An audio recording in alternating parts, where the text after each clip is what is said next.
Oh, good evening, everyone. It's Tuesday night, and that must obviously mean Football Manager, Hertha Berlin, Champions League glory, or close, maybe. We'll see.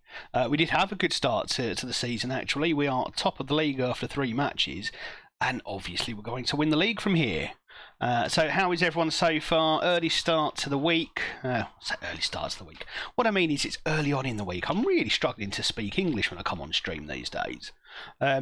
Yeah, so how's it all going for everyone? Obviously, some pretty rubbish weather this morning in the UK, or at least in the south, and well, pleased to say it's picked up a little bit since. If anyone watches the cricket, let's not talk about cricket today, shall we? Let's avoid cricket altogether. That wasn't fun watching that end. I mean, a good Test match coming down, to the last few balls of a 5-day match. Pretty good for the neutral. But not good when you felt like England really should have won that at the end. But hey ho. Chief, how you doing? Good to see you back. How are things going for you? Right, let's get into the stream, shall we? So we'll just catch up on where we were. As I said, first in the league, and we've done all right so far. We did lose a Super Cup, but that's just a friendly. It doesn't really count. We won in the first round of the Cup, which you'd expect against Ingolstadt, and then 3 wins in a row. All games you'd expect us to win, but we're winning them convincingly. 2 5-1s and a 2-0. We're looking pretty good so far. Not obviously the transfer window has now finished as well. We've not made huge changes to the squad. Lots of players going out on loan, and we've freed up a bit of money by selling on Ezra Van Den Ham, who was no more than a backup centre-back for us, but he brought in 30 million. Similarly, Jonas Hildebrand was a backup right winger who was, he wanted to leave the second I walked through the door. He started out wanting to leave because another team was interested in him, wanted to go to a better club, and then it was just, I want a new challenge, when you realised he wasn't even first choice at this club. So freed up a bit of money from them to bring in Chrysostomu Adiemi on permanent deals. We brought in Jay Lethan from Burnley, João Neves for a snip £8 million, and then this young lad, Ruben Oliveira, on deadline day to just bolster up the back line. And similarly, Milos Kerkez on loan from Lyon, who is going to have a good shout at taking the left back spot for his own. If not, he's a decent backup. So I feel like the squad's in a good place, and the first few games have borne that out. Up tonight, we've got Schalke. We've got our first Champions League matches as Hertha manager, and we've got Gladbach, who finished in the top 4 last season, I believe. I think we'll find they are in the Champions League. Or Europa League, perhaps they dropped out then, but they should provide a good challenge for us. Then Eintracht Frankfurt and a couple more Champions League games, so we'll see how we get on. Cricket is shite anyway. It's not. I enjoy cricket, especially Test cricket. There's nothing like it. I know it's not everyone's cup of tea, but yeah, when you watch a match that's played over 5 days come down with every result still possible in the last 15 minutes of the game, it's incredible. But it's not for everyone, so I'll accept that, and I don't want to talk about it anyway because England lost.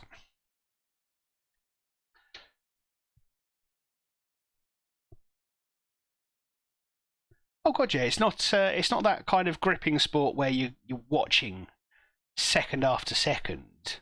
I generally find I'll have the cricket on. Like today, I was working without really losing too much attention on the cricket. You kind of glance over every now and then just to see what the score is. But I mean, it's really enjoyable when you go to a match. I spent 2 days in Birmingham last summer watching the England versus India Test match, and that was fantastic fun. 2 days of that, even with a bit of rain, had a great old time. So yeah, but if everybody enjoyed the same thing, the whole world would be very boring, wouldn't they? There'd be no variety at all. So yeah, we'll keep cricket chat to a minimum tonight. We'll focus on the football. And England drubbing North Macedonia last night as well. That was, yeah, that I really can't say too much about that either. That's not a good standard of football, and not particularly entertaining either. In fact, give me a test match to watch over something like that. I think F1 is good, but I just don't really have time to watch the races often. Yeah, do you know what? If I think I'd probably watch more if it weren't for the fact I have kids, but having the chance to sit down and do anything on a Sunday afternoon isn't very realistic. I've not watched F1 in quite some time.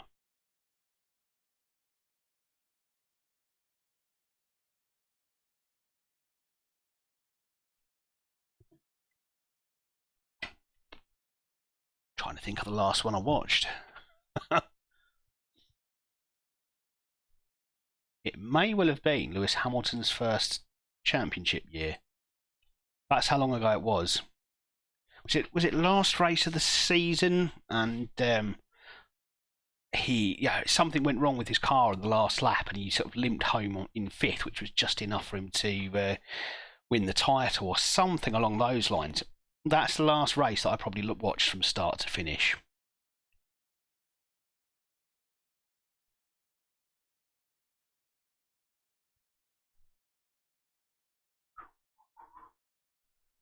Right, 50-1. All right, we're not complete outsiders to win the Champions League. We're definitely not close to being favourites, but that's not too bad. They're not sticking us at 1,000-1 or anything ridiculous like that, are they?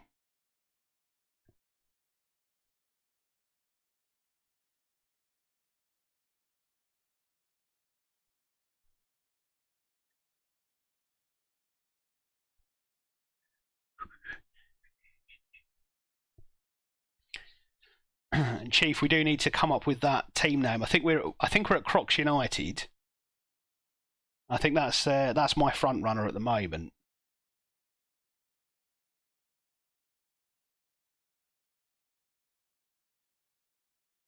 I mean, we've got a while before we need to have it locked in.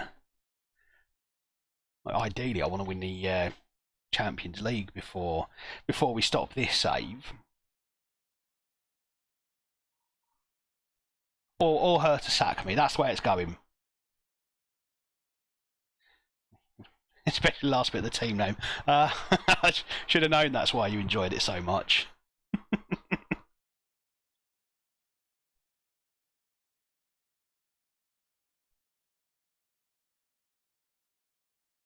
So not Croc City then.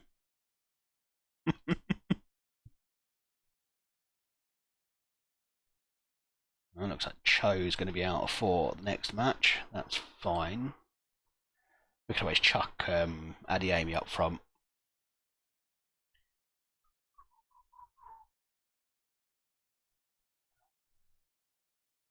Oh, the old boys, the boys are back in town. The boys are back in town.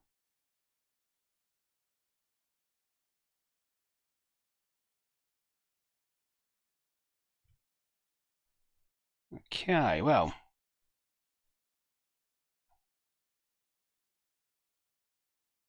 Who wants to live in a Croc City? That's a question now. Would Crocs be able to play football?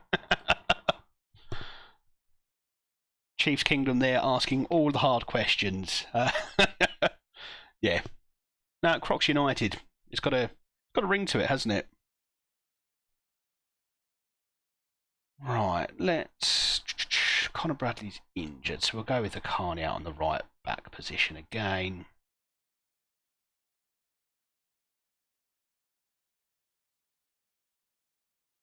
Put Kirkes on the bench for the first one, I think. We'll see how he gets on to start.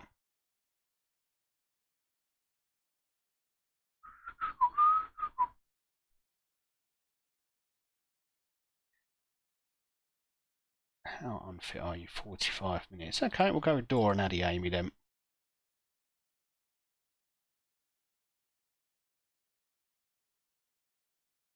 Oliveira and Kirkes. Then Hardy. Spread the word around. Gabri and Lochi. Now, a big 6'6" man. What a lovely boy he is. Right, you're alone, so you can go 31, and you are Lou. Dave the Gator running down the wing. They're surprisingly fast, aren't they? Very much playing a target man though with their strength.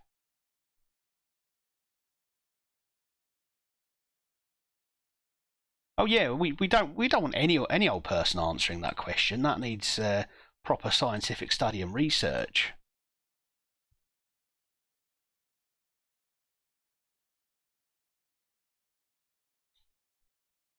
I look forward to seeing the first Crocodile Alligator Football League, which I believe in my heart of hearts we're less than a decade away from.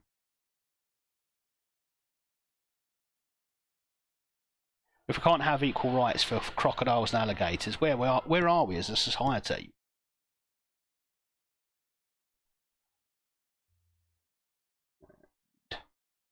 Dealing with that long ball relatively well, but not winning the follow-up.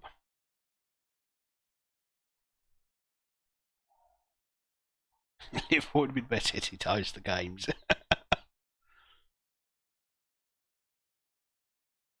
Oh, we've got a habit of doing that, and I think Kohane in particular has a habit of just putting the ball into the centre of our own box. He needs to stop doing that. That's madness.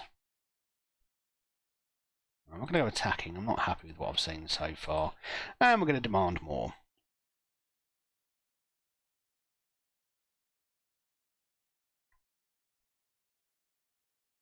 I think you're right as well. Actually, Liverpool's probably got the waterways to support a decent crocodile population. So absolutely. And Adeyemi heading the ball into the back of the net from the edge of the box. Classic.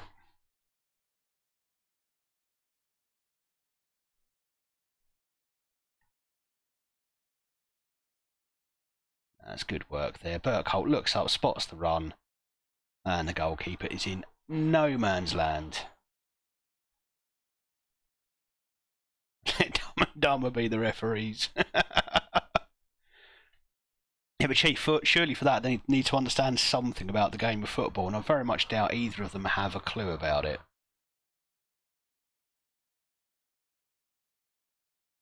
Oh, how have we not scored a second there?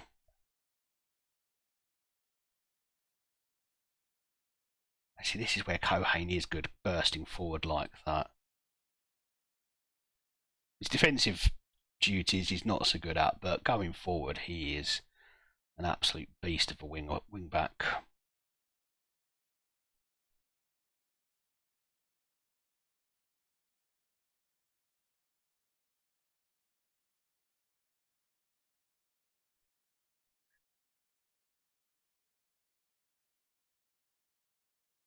A good interception there from Kohane. I'll be nicer about him after that.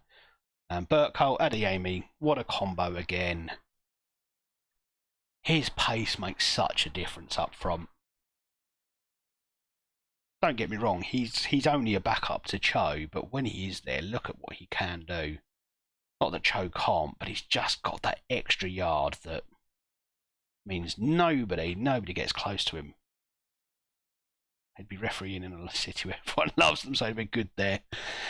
Yeah, I'm sure it probably does bring them a bit of joy to see the Glazers. What's the latest on that? Is there any movement on the sale of Man United? I've not seen anything, so I'm just assuming it's no further along than it was a week ago.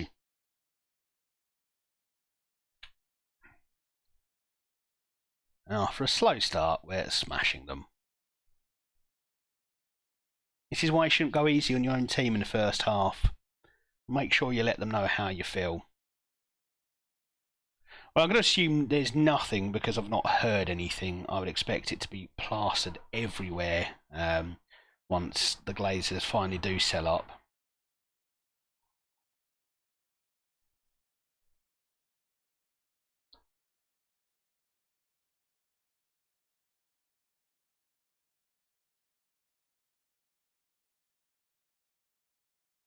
The worst thing is, the longer this whole bidding war goes on, the more money that the Glazers are going to make out of it. And it kind of validates their strategy. So when other questionable Oh my God, Adam, speak. Questionably interested parties in buying a large football club start sniffing around. They'll look at the Glazers as a perfect example of how to make money.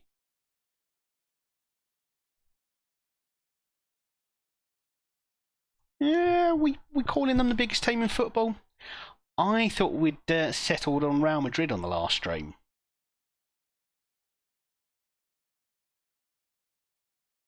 Or maybe it was stream before that.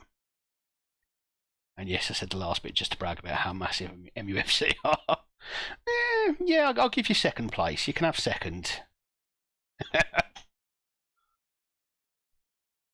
Nope, we did not. Yeah, I'm sure we did. Soon to be overtaken by Gillingham, though, because we're absolutely fucking massive.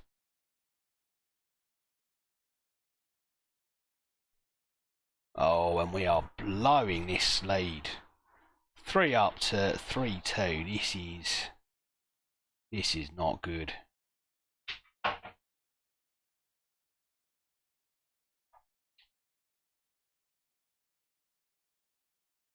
MUFC are small, LUFC are massive. Oh, we're into it now.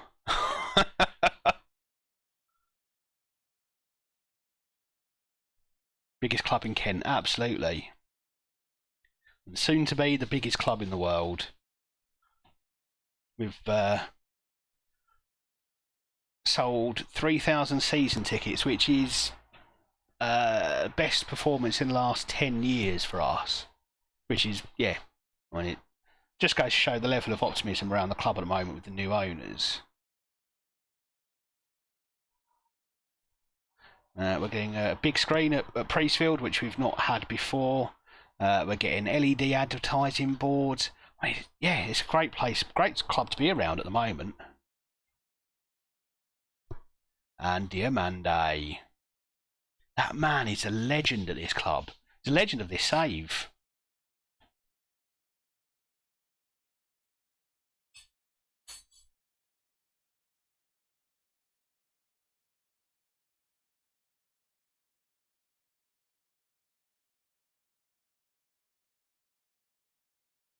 Half your fans are from London. Scraps, I'm from London, and I'm a Gillingham fan. I mean, there's no rhyme or reason to it.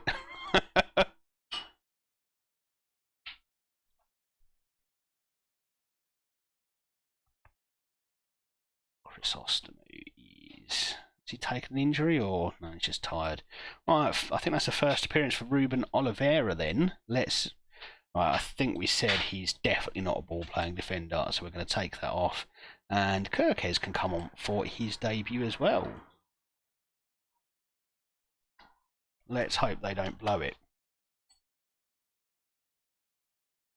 I reckon if we had kept Marsh, we'd have gotten Europe. Controversial. Ooh. I don't know. I don't think he'd have been relegated. I don't think it would have been Europe this season. Maybe next season after further improvements to the squad. But I certainly don't think he would have got you relegated.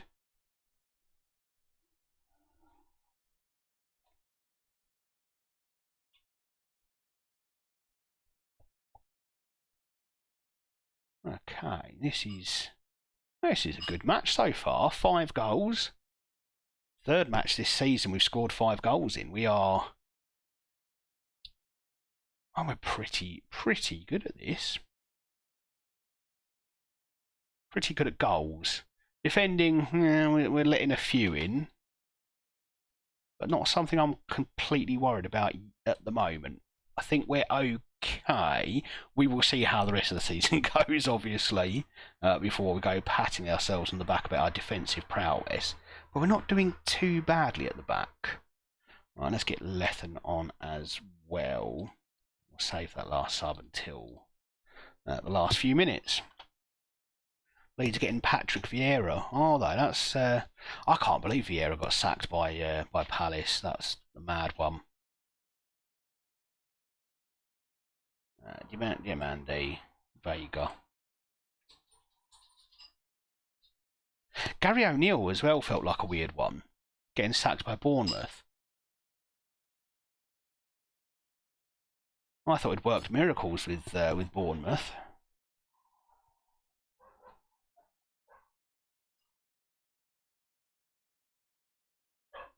And I saw something about the Bournemouth Twitter account just weeks ago saying, "Oh, you know, he should have been nominated for Manager of the Year or something," and then they go and sack him out of nowhere, well after the season's finished. God only knows where that came from.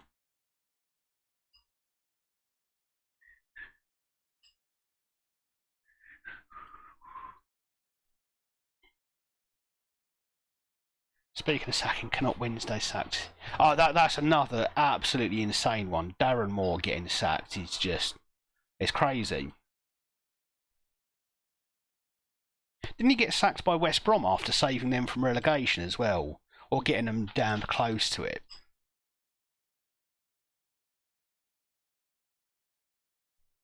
And that's two jobs he's been sacked from where can't honestly say he deserved it at all.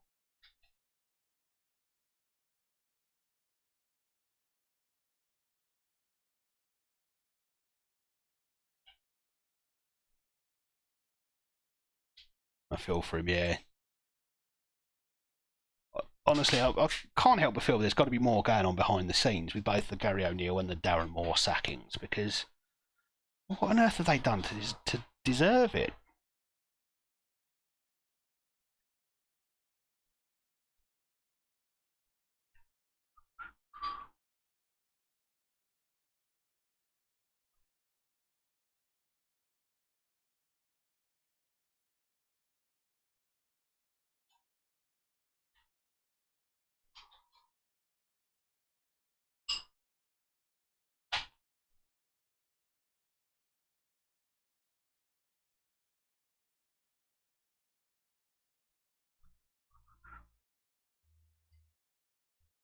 I'm hoping the traffic in the background is not too loud for everyone. I've got the windows open as it is getting warmer. So yeah, let me know if you can hear cars flying past every couple of seconds. I'll close those windows. I'll just melt a little bit. Holiday book going to Spain in 2 weeks. Lovely stuff. No holiday abroad for me this year. We're doing a caravan in Canberra Sands. Because we're doing it over the first weekend of the season, if we get a home game first up, we're going to Gillingham. We're going for the match, and then we're going to go back to the caravan afterwards. That's dedication, that is.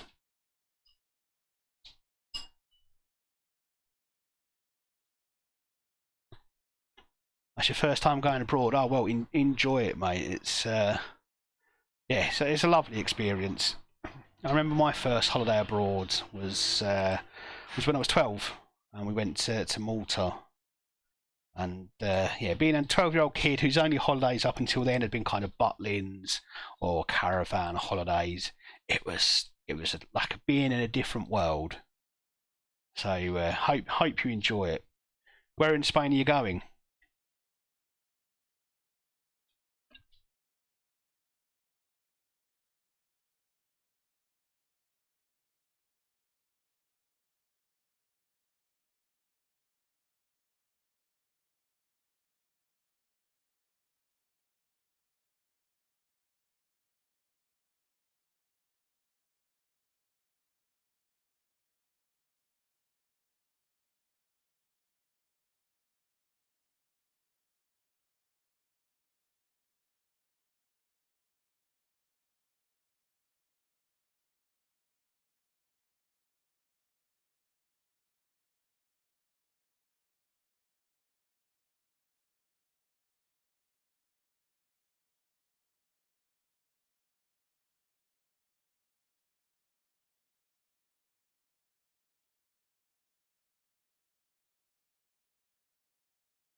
Thank you, Chief. I could have been there for a while doing that. Yeah, I'm going to put Kirkes in, just see if he can solidify us down that left-hand side. It'd be nice to see a player not actually put the ball into our own box for opposition strikers. And we'll go Neves and Keeley. We're still at the start of the season, so they should be able to do 2 games in a week there. Burkholt. What happened to Diamande? Right, we'll start Lethen in that midfield position and see how he gets on. Doesn't seem to enjoy that role, though. And Cho is back. Was I singing while I'm muted? No, I was not.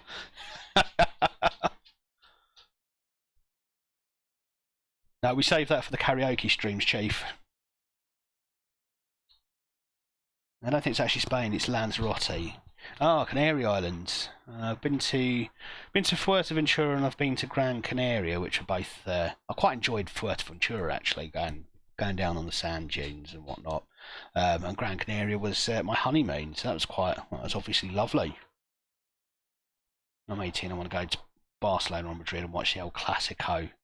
I think you can do. I think you can get like whole tourist packages where you get your ticket, flights, hotel, etc. As part of it. So I think they're fairly easy, or relatively easy, to get hold of tickets. Whether that's true for El Clasico, I don't know. I can imagine that being a bit trickier, but worth a go.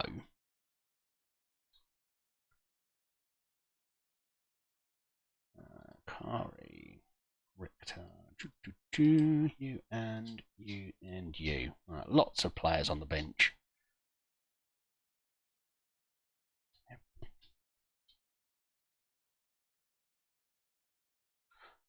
I wonder if I play him as a supporting. He's 6', he should be able to play the attacking role fairly well. He's got the pace, he's got the scoring ability. Evening, Jordan. Yeah, really well, thank you. We've only had the 1 game so far, which ended up in a thumping win. And hopefully we're about to get our first win in the Champions League. Now, how's it going for you? How's your week going so far? I'm planning on going to the 2026 World Cup in the US. Yeah, that's something that is on my bucket list, but I don't know how realistic it is. I mean, I need to get my boy to an England game. Get him up to. So my eldest is very much into football. My youngest son, he's 8, turning 9 on Sunday. He's not as interested in football. My daughter's 5 and she likes football, but I'm not taking her to an England game just yet. So when I say my boy, I mean my eldest. He loves football, and I need to get him to Wembley for an England game. He's been a season ticket holder at Priestfield for the last 2 seasons, and he's done a game at Arsenal, courtesy of a friend of ours. And he was just wowed by the stadium. So I'd quite like to get him up to Wembley for an England match, so that he can actually watch in a good stadium with a team he would actually care if they won or lost. Arsenal, he wasn't bothered. And we're looking for new saves. I just finished my journeyman save.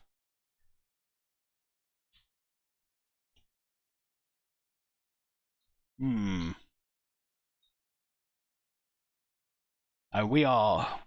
planning to go for a create a club save after the conclusion of this one, which hopefully will be in with a Champions League win.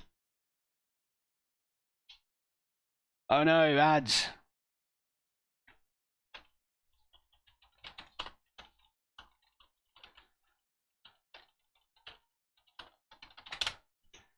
We'll see you shortly then.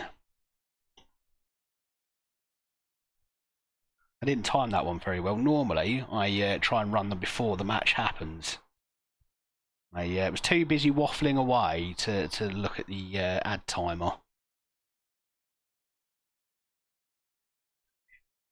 And that's a poor ball forward from Burkholt. After the 2 deliveries we saw him set up Adeyemi with in the last match, that was very poor. Yes, I was just saying, Jordan, that for my plan actually for this save, after I've won the Champions League or been sacked, whichever comes first, we're going to create a club, because that might be quite interesting, I think. I'm taking it to the extreme. I've downloaded a level 13 database from the Steam Workshop, and we're going to create the team at the lowest level we possibly can. Not necessarily suggesting you do the same, but perhaps that's something to do. See if you can take a club from very humble roots and get them some glory. And they're going to give that as a penalty, aren't they? Back when England game was on last night, I was buzzing when Calvin scored. And I find it interesting that he seems to get more time for England than he does for Man City. I quite liked him at the was it the Euros he played well in? But Calvin Phillips, I certainly admired, but it's questionable when you've got a player who gets more time for his country than his club. Similarly, Harry Maguire. Mustang, I'm good, thank you very much. How are you doing?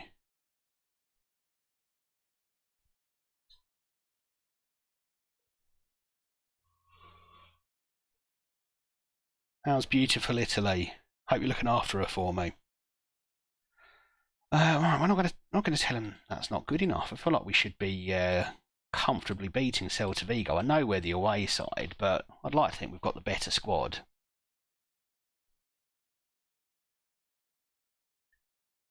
Oh, how far away is the tryout, Mustang? You'll have to obviously let us know how you get on. But remember, it's competitive, highly competitive, and you don't just get one chance. So yeah, there's plenty to be positive about, but also try not to let anything that happens dishearten you too much. But right now, we're thinking about you're going to do great. Euros, he played really well. He actually almost scored a worldie in the Euros. Yeah, I thought he played that holding midfielder role really well. Alongside Rice, I thought they did a very good job, the two of them.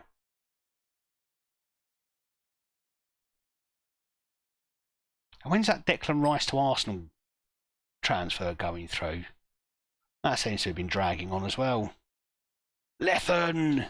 There we go. That's 2 goals from him now. Oh God, 5 adverts. I don't know why that's come to you, because I'm not even running adverts at the moment.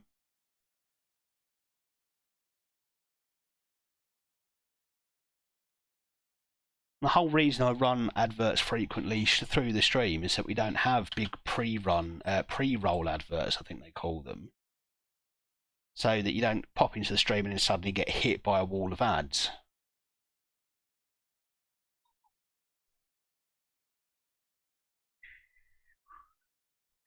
Right, let's get Burkholt off for Adeyemi. Carney looks quite tired, so we'll get him off. And Chrysostomou for Oliveira.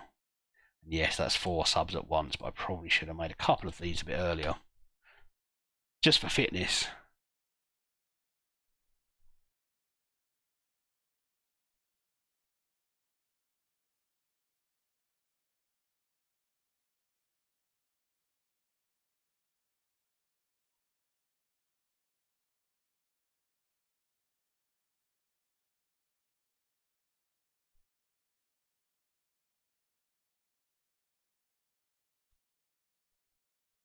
Somehow I don't get with England during qualifiers and friendlies when they win 7 or 9-0 when it comes to Euros. World Cup, about one team, maybe qualify for knockout stages comfortably, but after all that we play poor. Well, I think sometimes perhaps it's just the change or the difference in quality of opponent. So in the qualifiers, you've rarely got England rarely face someone who is of the same level. This time around, we've got Italy, which makes for a challenge, but you rarely find someone of the same sort of world ranking as we've got. And then in a competition, you tend to have in each group one team which is poorer than the rest, especially particularly in World Cups. Well, no, I suppose it's probably particularly in Euros now they've expanded it. But you've always got one team that's unfortunately a bit of a whipping boy for the most part. And so yeah, we're going to batter them, but the rest suddenly the quality shot up. Now that you've got rid of sort of 80% of the teams who are not good enough to qualify, what's left tends to be more our kind of level. I don't necessarily think it's just us playing poorly. I think it's we're playing against better teams.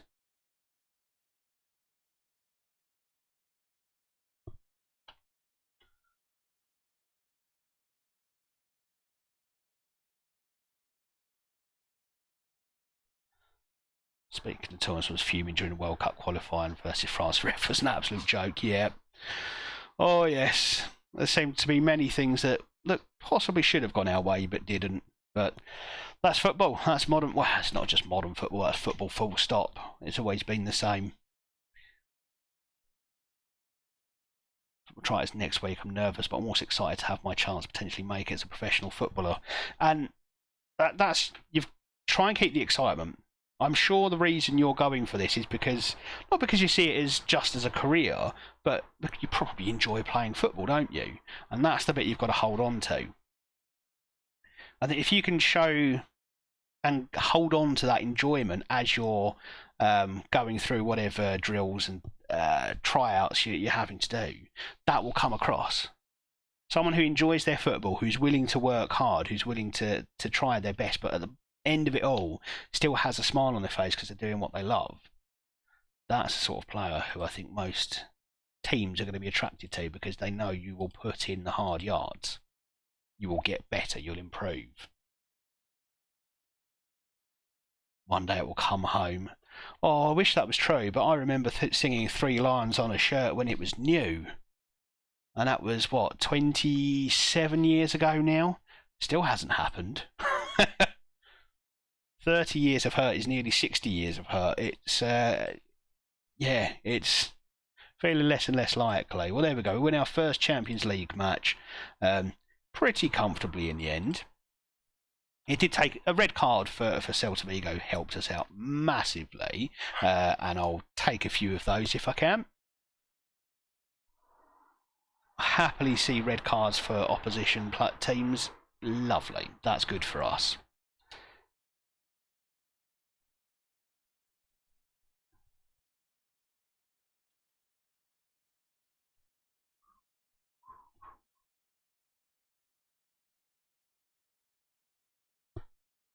Euros actually thought we would win, especially when we scored 2 minutes in, but we scored too early. Yeah,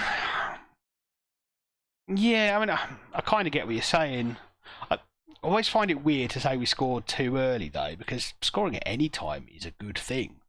Early, late, just scoring is a good thing. I suppose the trick is to try and put it out of your mind that you've scored one. When you score that early, try and treat it as if it's 0-0. Just do what you were doing before. But that's easier said than done. And, well, I'm not a professional football manager, am I? So what on earth do I know?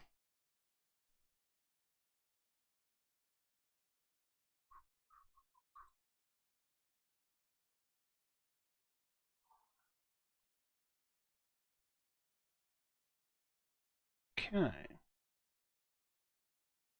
Well, let's move on from that. We wanted to praise his training, not his last game. I've upset so many players doing that because they've not been with me long enough for me to praise their training, and accidentally ended up praising their last match, which they were rubbish in or something along those lines. And they go off and get all shirty.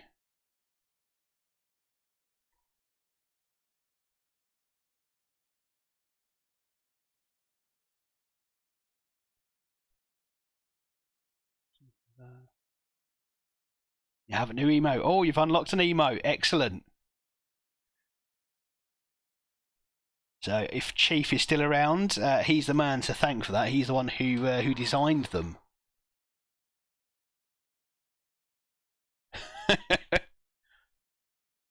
And you can ask what they mean, but the truth is they mean nothing at all. That's the beauty of it.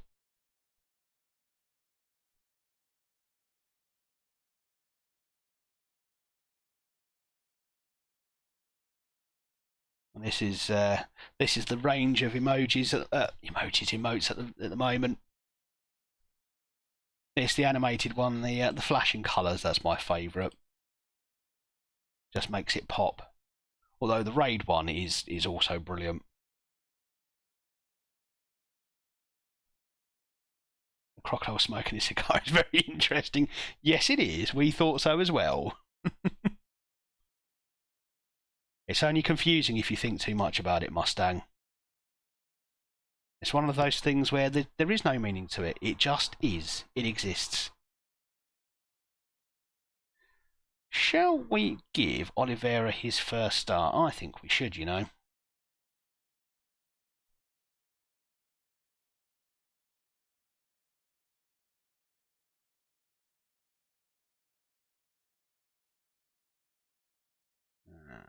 Burkholt, and let's get Diamande back in there. The man is a goal machine.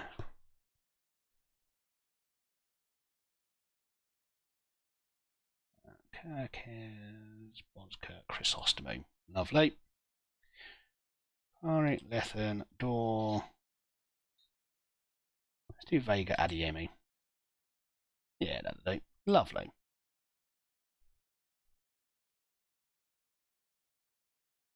Something I can't wait for. 2024 Euros midfield. Bellingham will be better than ever. Trent will be brilliant if Klopp also plays central midfield. Rice will be good probably, and even an attack like Saka will. I mean, I'd argue that Saka already is world class, even at 21. Saka is one of the biggest shining lights that England have. Him and Foden should be tearing up teams across Europe and internationally for a decade.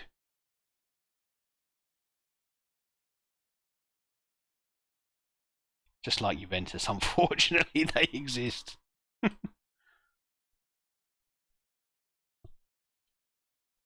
Yeah.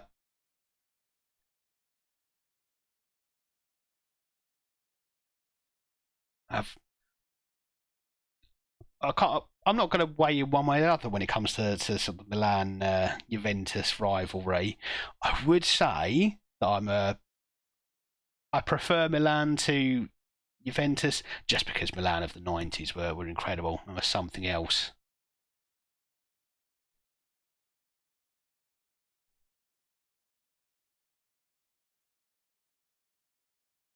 Juve equal biggest club in Italy or controversial?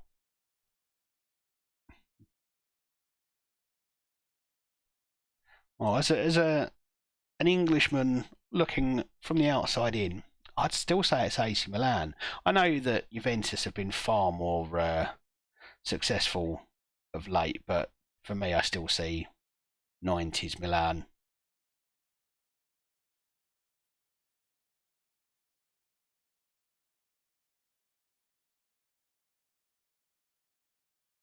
Let's get this ball away.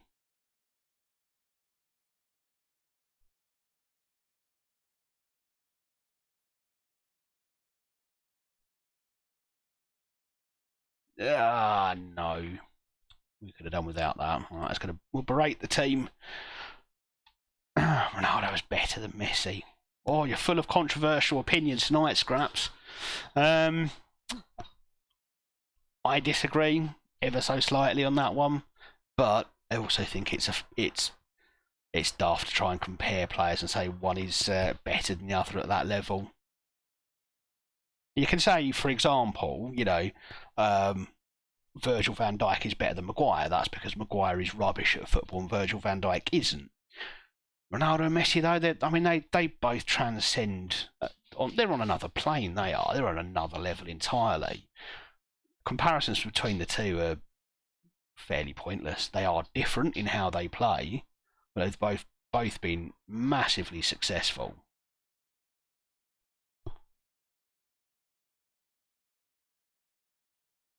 But my preference, and I think it is just preference, I don't necessarily think you can say Messi is better than Ronaldo or Ronaldo is better than Messi. I just prefer Messi for his style of football.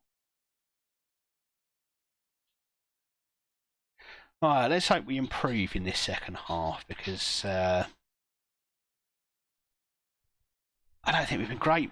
We've not created a lot, and we've not really stopped Mönchengladbach as perhaps we should have done.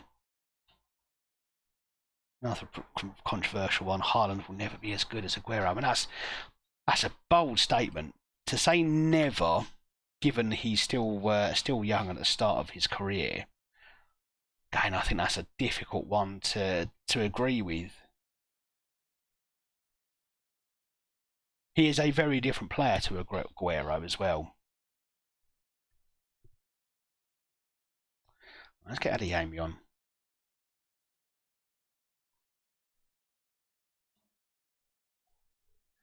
And I honestly think Núñez is better than Haaland. Ooh.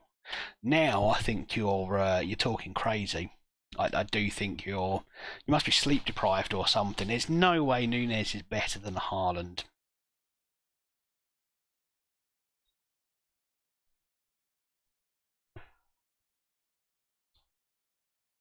Half of Haaland's goals have been tap-ins. Yeah, but you've got to be there to tap it in. That is a skill of its own.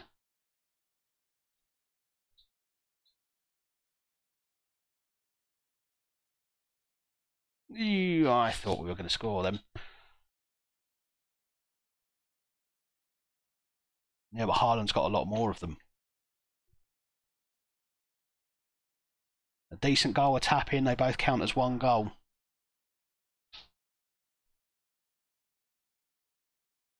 If I've got a man who can get me 5 tap-ins to that guy's 1 screamer, I'll take the guy with 5 tap-ins, please.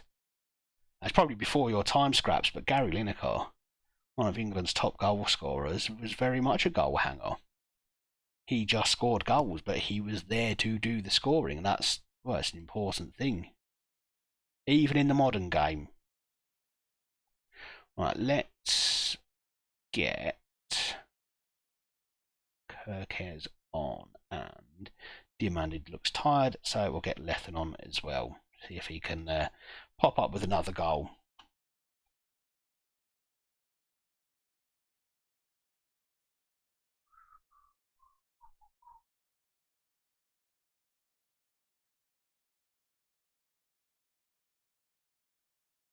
Yeesh. I think we've done better to control the game in this second half, but we've just not taken our chances, have we?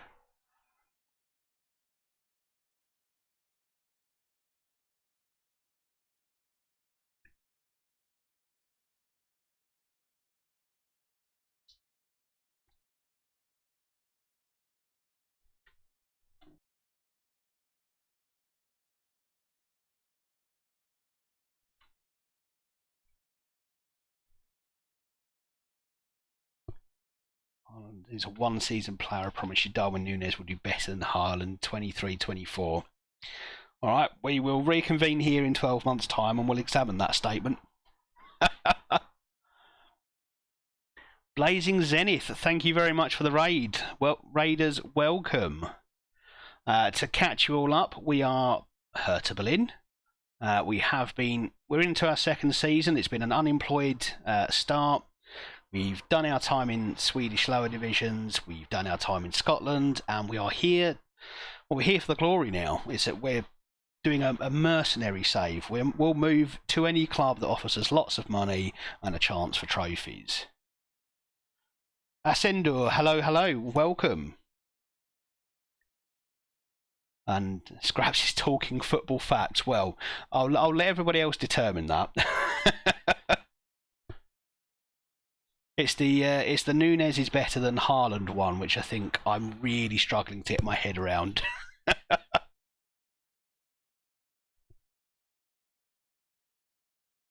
So far with Hertha, we have had one season. We managed to.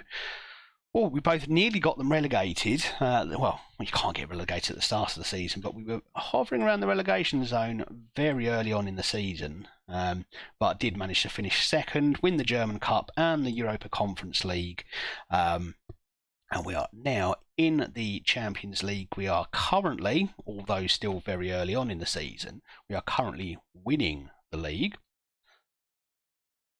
and things are going just fairly well at the moment.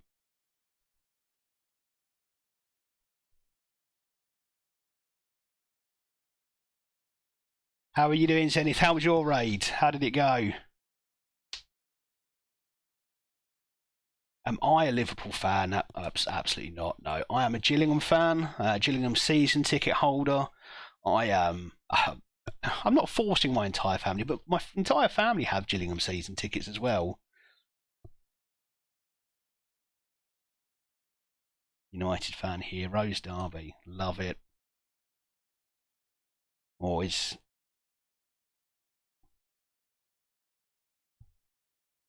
No Chiefs in the chat. He's disappeared. But our channel artist, the man responsible for these amazing emotes, is also a big Man United fan.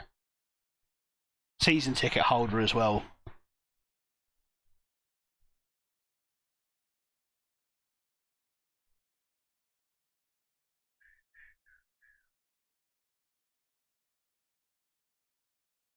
Ascendor, thank you very much for the follow. I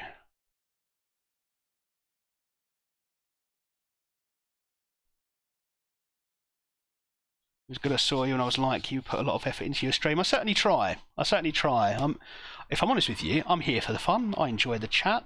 It's it's just it's nice to have a laugh and meet. You know, you get to talk to lots of different people, and in return, I want to make it as good a you willing to spend their time with me. Messi is the greatest of all time. So Mustang, I think you and I agree on this for sure. But again, it's difficult to really make that comparison because there are lots of players in with a shout at that. Ronaldo is an incredible player, one of the best that has ever been. Messi is my preference, but then there's Pele. You've got Maradona. You've got the likes of Johan Cruyff, who I think was revolutionary in the way he played. May I have your thoughts? Sorry, Jacinda. What did you ask? What do you think about Garnacho? See, I don't know, if I'm honest with you. I've only seen a bit of him in the FA Cup final. I don't watch a huge amount of Premier League football, so yeah, I'm not a great judge of it. However, from what I did see, he looks like he's got he's a precocious talent. He's got potential to be. I mean, who knows? Based on what was he on for? 30 minutes or so. I can't say he could be one of the best ever, but certainly from what I've heard and what I've seen, he's got a huge amount of talent that can take him a long, long way.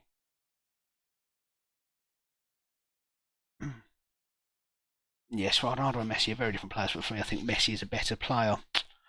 Tough. Like I say, it's a tough one. My preference, I prefer the way Messi plays.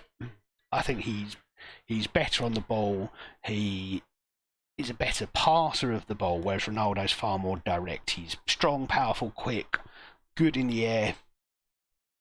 They're different players entirely.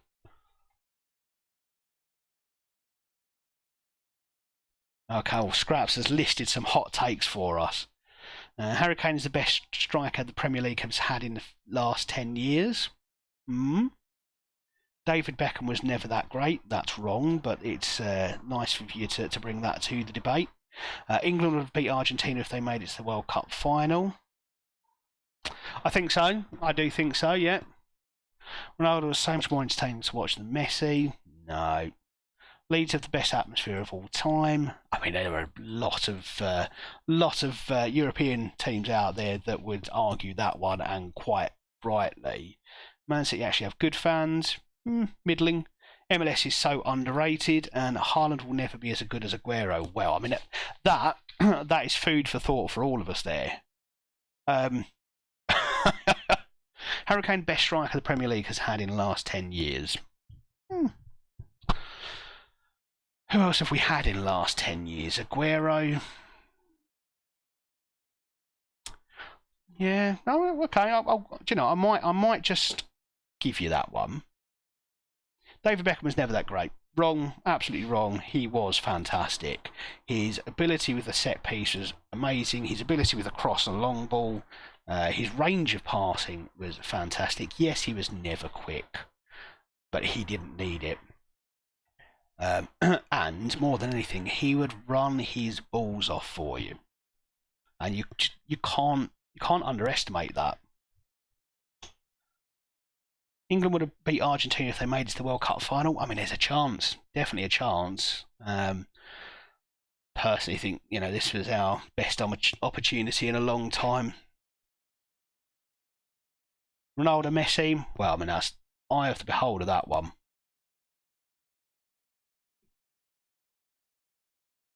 Man City actually have good fans now. MLS is so underrated. I've not watched much of it, so I'm going to let others answer that one. Haaland will never be as good as Aguero. No. I think, again, very different player. So trying to compare Ronaldo and Messi again. I think the MLS is underrated, honestly, because they call it soccer and not football. Spot on, Mustang. Spot on. He was only good at free kicks. No, not at all. Not at all. That was one of his many talents, but his range of passing in set pieces, dead balls, but in open play, there were few players who could put the ball exactly where they meant to, and he was one of them. And he put his body on the line game after game for whatever team he was playing for, whether it be England, whether it be United, whether it be Madrid. He put his he played at PSG as well, didn't he? I didn't imagine that.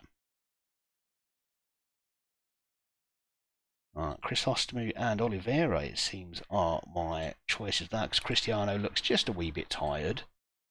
What have we got? Wednesday, Saturday. Alright, we're going to try and play the first team in a lot of these games, I think, but we will rotate a little bit. Let's give Nkili a rest, because I don't think I ever rotate Nkili. He is my deep-lying playmaker, so we'll do this actually. We'll give Kari the Segundo Volante role, and we'll give João Neves that deep-lying playmaker role instead, and see how that fits him. See if he works with that. Whoops. Yeah, man, they get in there. There we go. I'm going to go Hardy and Adeyemi again, because Adeyemi's pace really helps us against Schalke. More than 50% of Man City fans have been formed in the last 5 to 6 years. Ascendo, I'm beginning to like you. Absolutely right. Absolutely right.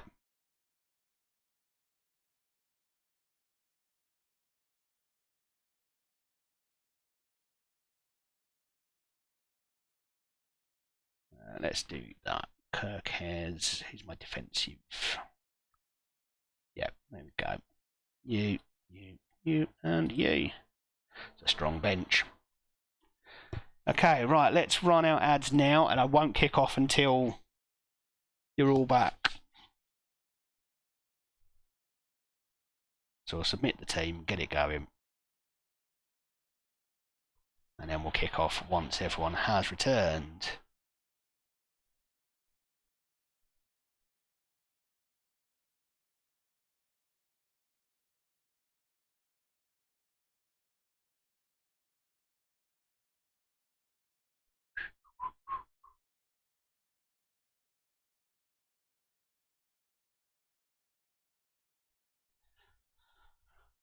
So debate over Leeds United's atmosphere. Yeah, I mean, I think there's a lot of European teams that would argue that point, and quite rightly. I love West Ham's and Everton's atmosphere even more than Leeds.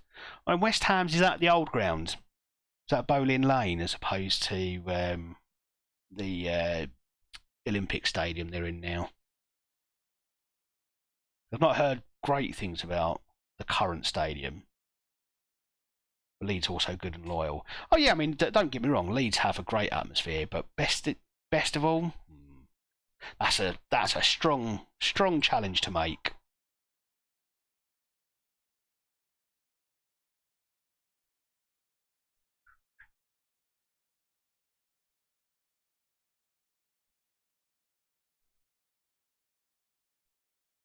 Okay, right. Got a minute before everyone's back, so we're going to just hold off on kicking off. We'll go through the whole pre-game rigmarole.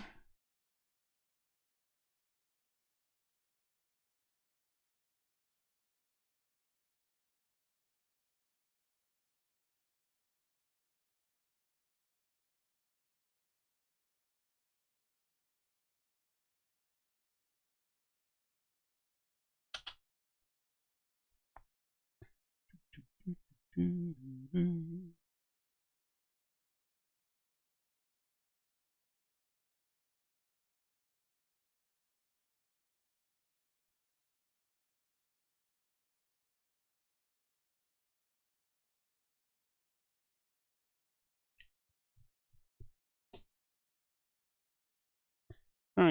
hopefully you're all back now, so we'll kick off.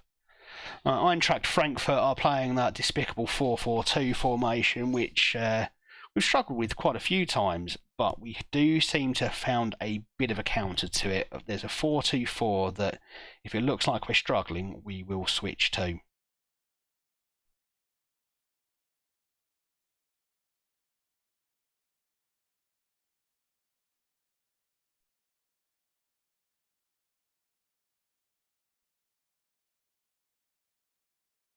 And that is a Mohawk that I would be proud to have on my side. Some more football hot takes. McAllister will be one of the best midfielders of this current era after he spends some time at Liverpool. Mbappe is better than Haaland, yeah. I agree. MLS is more entertaining than Serie A. Hard to argue either way. I've not watched enough MLS, but I find it hard to believe. Newcastle will do awful in Champions League, almost certainly. Pep is better than Klopp. Again, I'll leave that one open to others. Manchester blue, London is white. So sorry, London is white.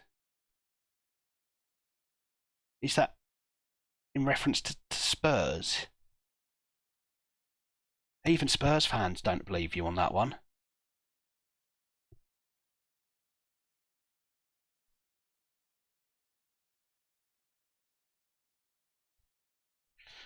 We are not doing well in this one so far. That's not a hot take. That is just asking for people to disagree with you, because they're absolutely not. Adeyemi being injured is not good. Right, let's get Cho on. Could have done without that.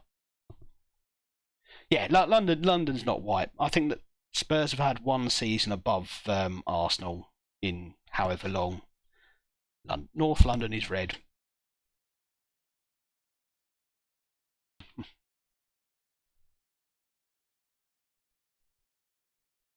Oh, we've got a penalty. Let's hope we take advantage of this. Yeah, no, I don't think anyone can argue that. Manchester's absolutely blue. I can't see how anyone knocks Man City off the top at the moment. No one's got the money.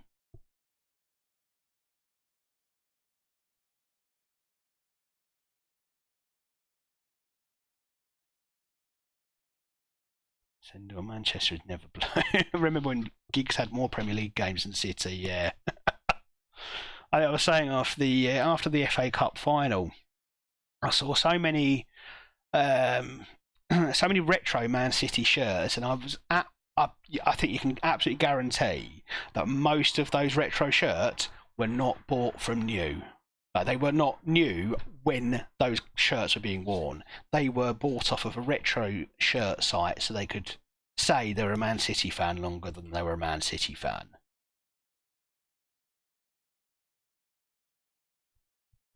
As Chiefs would call them, the Stockport Massive.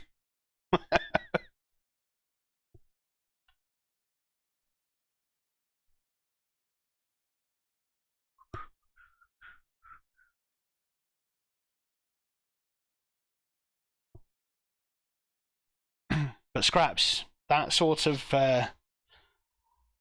controversial take will do well in sports journalism. It will certainly get you plenty of attention. But what you need to avoid doing is stepping down the I will say things just for attention, good or bad. But that sort of trying to dig into it and be able to back up those points, yeah, that's the sort of thing that good journalism's made out of. But like I say, you can't just say it. I mean, yeah. London is not white, never will be. Okay, I say it never will be. Very unlikely to be. Unfortunately, Spurs can't seem to They can't seem to organise themselves. Every time they look like they're going to achieve, they fail. They can't get out of their own way. Man City won the Champions League instead of Inter Milan. Man City are good. AC Milan opinion there. Okay, 2 up isn't bad, and we're doing okay against this 4-4-2. I was worried that we would absolutely balls it up, but we've done all right there. Jay Lethan struggling in this one. Actually,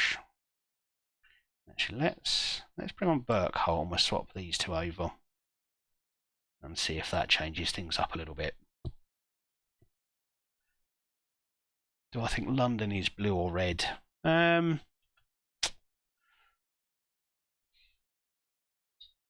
think at the moment red, and not just based on the fact that Arsenal finished second and Chelsea were what, 12th. They're in the ascendancy. And Chelsea have got all of the money, but no idea how to spend it at the moment. And then buying yet more midfielders, aren't they? Unfortunately, I think unless something drastic happens at Chelsea, they're just going to continue in freefall. And when I say drastic, I mean I think Todd Boehly just needs to get out of the way and get a decent manager who can actually run the club. And Arsenal have got a very, very exciting young team, but they need to build on that. Unfortunately, I think they take that philosophy a bit too far.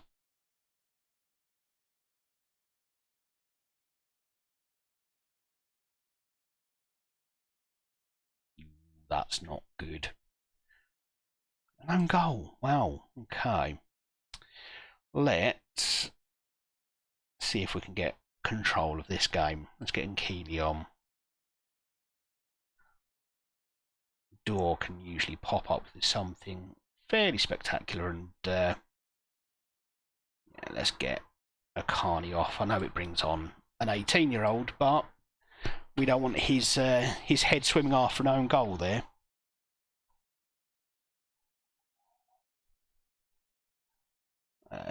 Yeah, I know what you mean, Ascendo. Yeah, London contains so many clubs that it's hard to do that. But at the same time, it's yeah, it's still red for now. It really is between them two clubs and who is the biggest club in the city. I think so. I do think so. But again, Chelsea were kind of the original Man City, weren't they? Similar to how Man City have just bought their success of late. Chelsea did that in what, the early in 2000s, wasn't it? So in terms of historical success, I mean, Arsenal were way above Chelsea. And in that same vein, Man United are way above Man City. But we've got to move with the times. That's what has passed. That is in the before times. As it stands right now, Chelsea have the money, but they still don't have the success. And have not had success for a long time, really. Especially when you consider the amount of money floating around the club. They've not had success in a long, long time. And that's a great save from Martial. That could have made things awkward. We're going to time waste. I think it's the first time I've had to do it this season, but we are going to time waste and slow the game down. Bamford is better than Haaland. Oh gosh. I don't think you'd find a Leeds fan who agrees with you there, Scraps.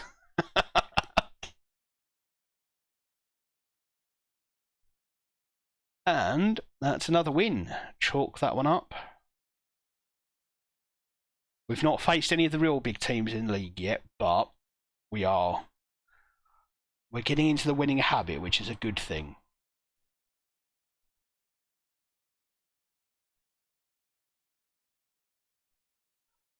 Mark Viduka and Alan Smith. Them were the days.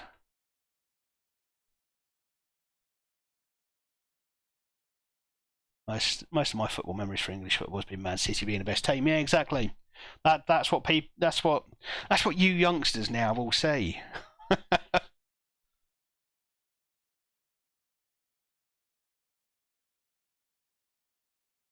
And you know that's the reality of the modern game at the moment. Man City are the best English team. Liverpool managed to dip in there and take a bit of glory for themselves, and I think Klopp did really well to achieve that. But Man City, they're the team on top. Sad as it is,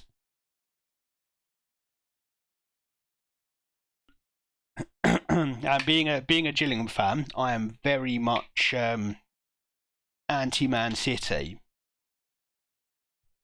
It's just cold hard reality. Okay, we're favoured for Genk, and I'd like to think that we should, even with a rotated squad, which is what we will do for this one, we will rotate that squad. Even with that, though, we should still beat Genk. And hopefully that's not a controversial one.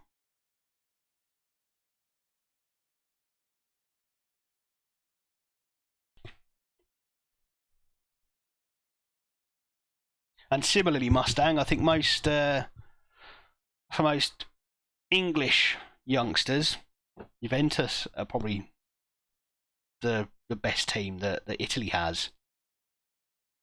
Sad as that is to say for someone who has a soft spot for AC Milan.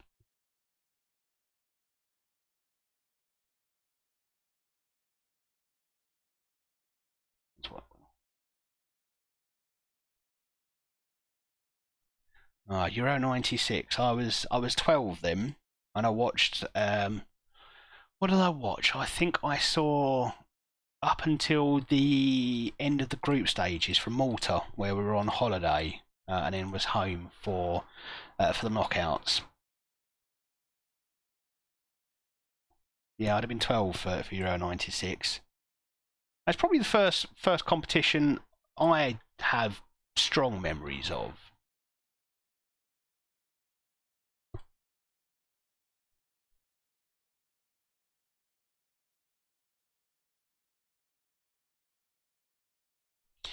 Steven Gerrard is the best central midfielder of all time. Oh, I think Xavi and Iniesta have something to say about that. Let's go Cristiano and Crisostomu, shall we? Actually, no, we want to rotate a bit, so we'll go Cristiano and we'll go with Oliveira. Let's give him another start. My first international tournament I fully remember was 2012 Euros, yeah. Bit younger than me, I'd imagine, Mustang. I turn 40 next year. That's a scary thought.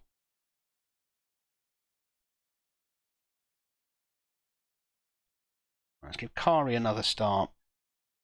And he can start alongside Keeley for this one, I think. Burkholt. Let's give Vega a start. And Ralph Dorr can have a start as well. And unfortunately, Cho will have to start this one because Adiemi's out. And how long is he out for? 5 to 12 days, that's fine. We'll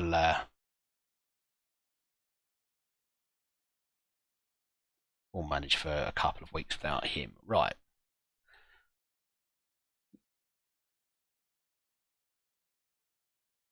Just anyone who's fit for the bench for this one.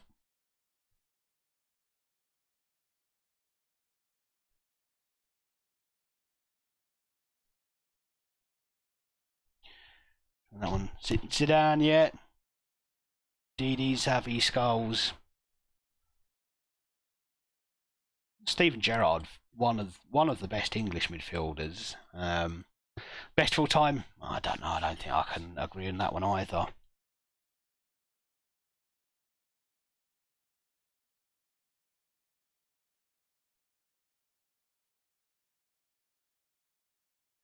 An injury after 90 seconds is always fun. Don't have a huge amount of choice. We bring on Diamande.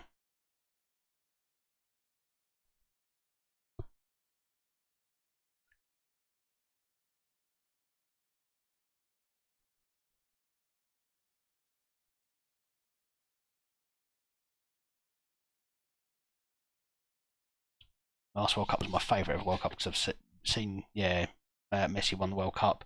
Yeah. And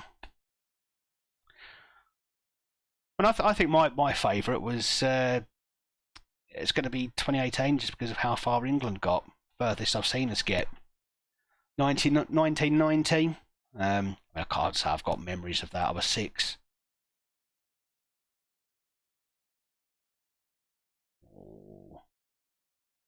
Was I cocky about our chances of beating Genk? And they're playing at 4-4-2.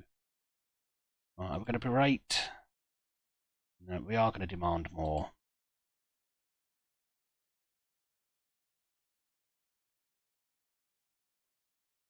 We may have to switch to the 4-2-4 at this rate.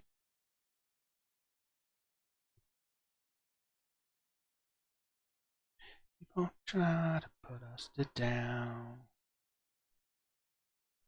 My favourite Euros was when we won the final against England. I'm not surprised.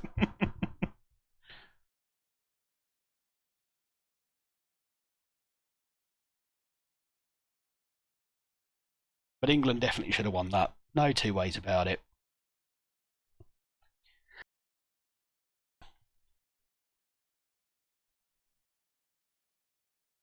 And we can't go giving the ball away like that in the build-up. Cho 1. He's onside. Yeah, excellent. Yeah, England should have won that. I think it was one of those matches that you just felt we scored early. We should have been able to hold on to that lead. Do I listen to TalkSport? Absolutely not. No way. Unfortunately, they just contrive opinions for controversy. And Simon Jordan winds me up.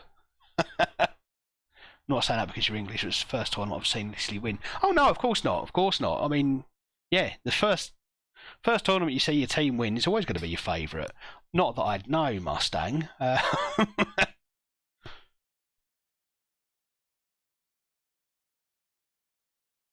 My opinion, the last World Cup was FIFA's effort to attract attention of Qatar money. Happy for Messi, but the whole tournament felt like a big theatre to me. It was very enjoyable to watch, but that's my opinion. I feel Qatari. Oh God, that was just to deflect attention from people talking about human rights records and so on,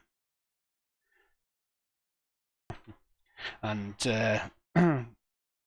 questionable laws. But it's what FIFA's got to do. They want to chase that money. I don't think it's it's definitely not for the progression of the game. It's not. It's for money. That's what FIFA want from it. That's why there's been so much reported corruption at the various highest levels of FIFA.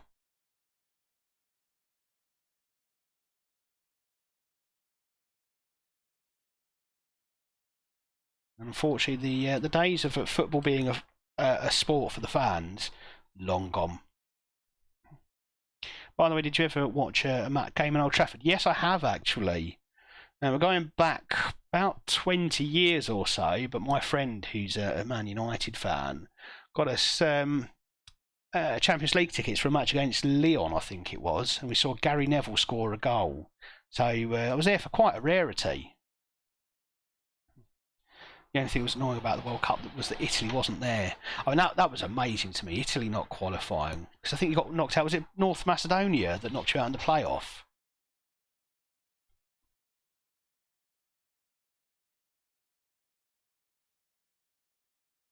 The 2 World Cups in a row. It makes that Euros win freakish, doesn't it? How was it made tell your experience? Well, it was incredible. I mean, it's one of those stadiums that you just have to go to. It's a bucket list stadium. Old Trafford, Anfield would be one I'd love to go to, but I just don't see that ever happening. Not unless we get a good FA Cup draw one year. But yeah, no, it was incredible. I mean, I love Manchester as a city. It's a lovely place. So we went, found a place to stay, had a few drinks, a bit of food, jumped on the tram down to Old Trafford, and yeah, it was a good atmosphere. It really was.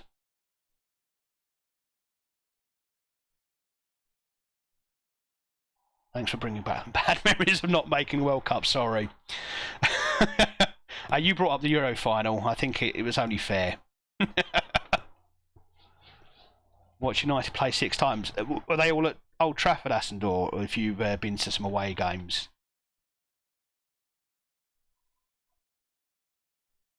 I would imagine away tickets are like gold dust for Man United fans because you do have that support pretty much all over the country.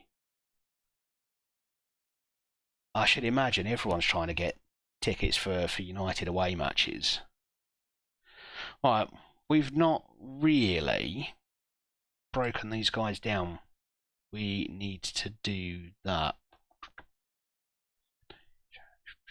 Kari for João Neves.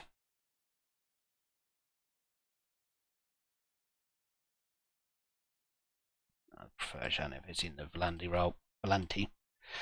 I'll go with that. Fair enough.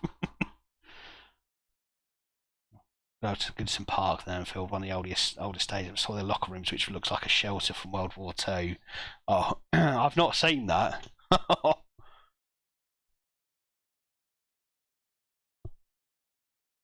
Yeah, I mean, Goodison Park's definitely another one that's on the bucket list. How long is that going to be around for now? Probably a few more years at least.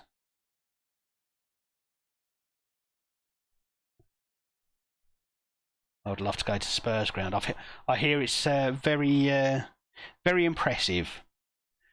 I think people call so they hold the Rugby League Challenge Cup final at Wembley most years, but last year it was held um, at Spurs Stadium, and so my friends went and they said it's a very impressive stadium. It's soulless, were their words, but it is an impressive stadium.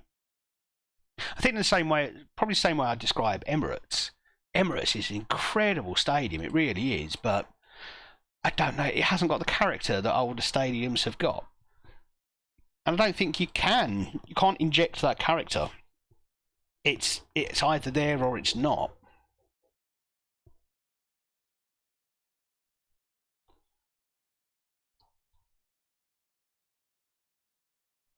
That's a really big stadium for rugby league. Was it packed out, Scraps?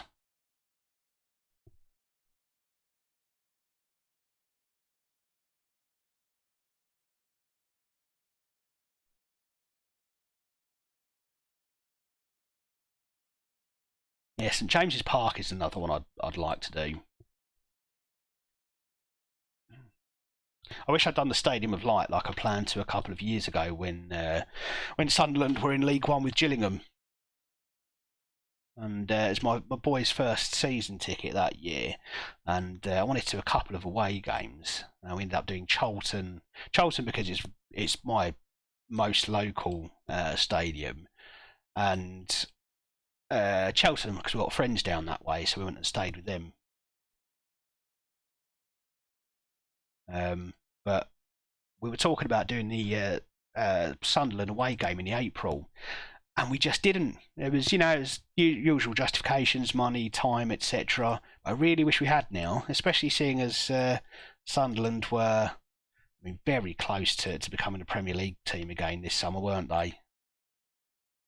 Although, props to Luton getting back into the top flight after going down to non-league before making it back up there. And that ground in the Premier League, well, I mean, that's just it's what football's all about, if you ask me. Tottenham has rugby games, just the one that I'm aware of, and it was only because it was Wembley was booked out for something, so they could not stage the final at Wembley, so it was taken to Tottenham. But it was a one-off. I think it's back at Wembley this year. No, but it was a stand behind the rugby sticks. It was filled with fans. All the chanting was in that stand. Yeah, do you know, if Newcastle wasn't so far away, I'd love to go and do that. Just search on the web, Goodison Park lockers. Players sit on their wooden seats and change their clothes. Looks very uncomfortable, but it's not been changed because of historical value. And that's what I mean, Ascender. It's that you don't get that with a modern stadium. You get lovely top of the range, state of the art facilities, but there's nothing quite like that. Let's have a look at this then. Goodison Park lockers.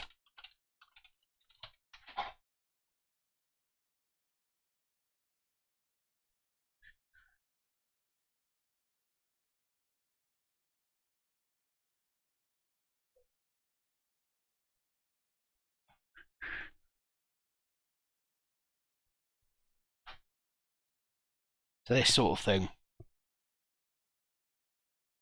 I mean, that's classic. That is.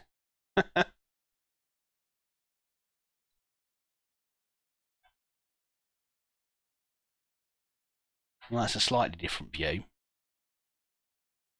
Oh, this is Wembley. There you go.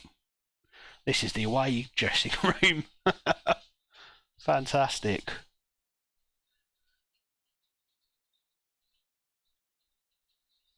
I'd love to go to Luton's ground away. Yeah, oh, absolutely, absolutely. Walking through someone's back garden to get to your seats, fantastic. Are you a rugby fan? Um, yes. I mean, I used to be more of a rugby union fan in my younger days, but um, that was when London Wasps were still in London, and so I supported London Wasps. I also supported England, and I liked the sort of the roughness of the game. I liked the tactical element of the game, but I started going to more and more rugby league games. Going to the Challenge Cup final, which I do really just as a bit of a piss up, really. But I've really started to enjoy the game, so I'd consider myself more of a rugby league fan these days. And London Wasps moved to Coventry, so I moved to another city entirely, and so I didn't have a local team to support anymore. Right, we've got ads starting in a few seconds, but you'll be back before the next game, I promise.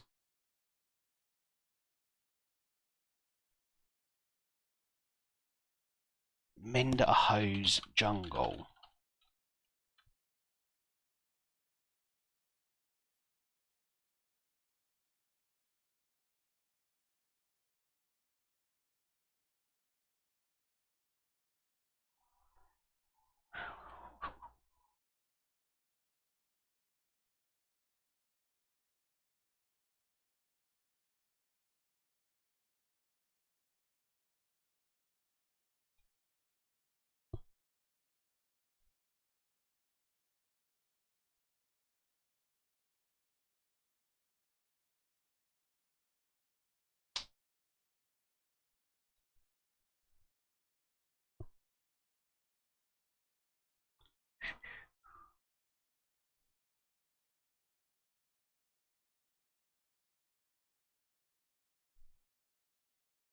Okay, so let's go. Connor Bradley, he's back and can play at least 45 minutes. And Leipzig, we do need our best and brightest there. So we're going to give Cristiano a start.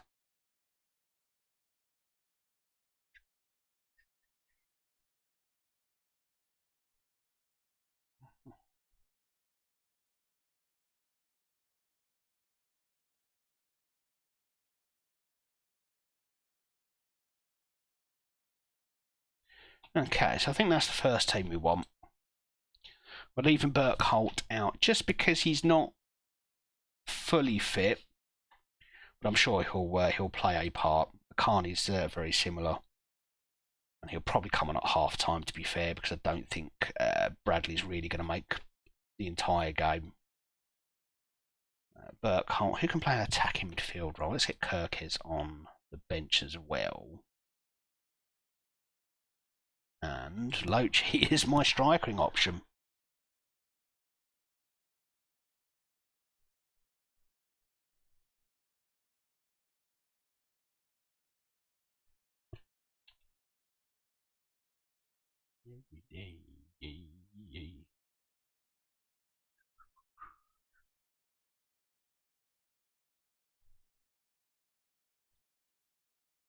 For my eyes.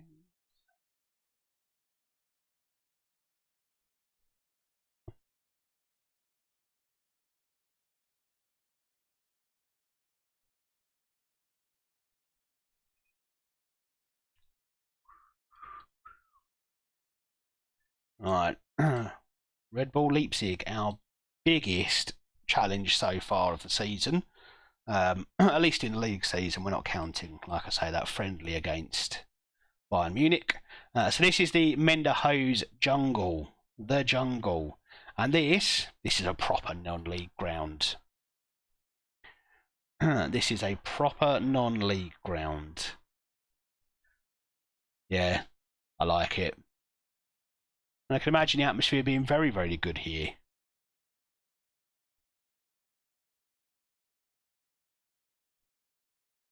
Oh, we're already into the game. Yeah, I wonder how. That's why I'd asked how long Goodison might still be around for. I'm not sure how long before the new stadium is meant to be up and running. I don't even know if construction has actually started. Any teams who are good in rugby? It depends what code, I suppose. Rugby League, St Helens are probably the most successful team in England. If our resident artist was here, he'd tell you Wigan. He's a Wigan fan as well as a Man United football fan.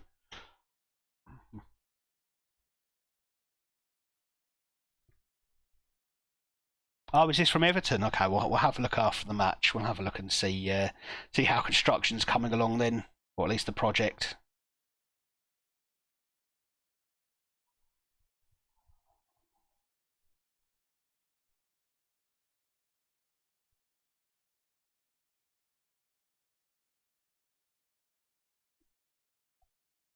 There we go, Scraps there with the rugby league knowledge for you. I noticed you didn't mention Castleford in there.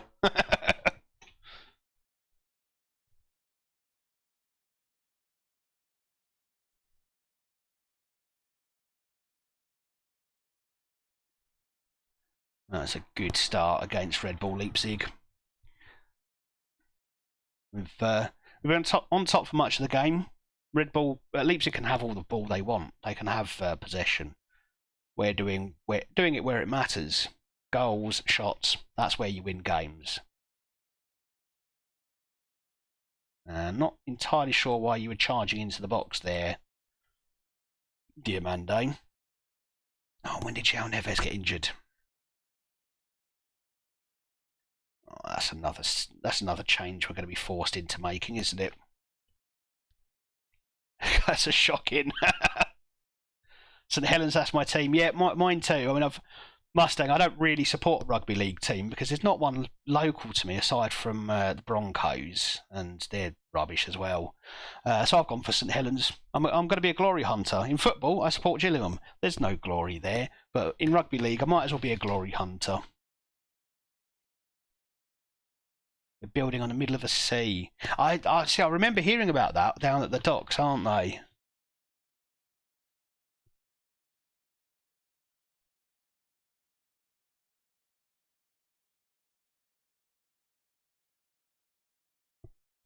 If we're talking rugby union, on the other hand, and that's one where Italy have I've got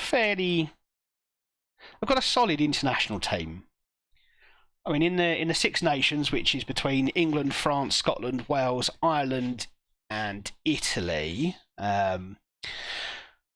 Italy are bottom two of those six, but they used to be miles away. But they've certainly caught up in terms of quality with Scotland, I would say, by now. Right, let's get Bradley off before we break him, and João Neves similarly. Probably should have brought them off at half time. And Lethen for Burkholt, who I think can provide us with even more of a threat on that right hand side. If they're like Man City, I'm guessing they're just winning everything then. I think they've won the most league titles out of anyone since the Super League's conception. So, yeah, that level of dominance, I think.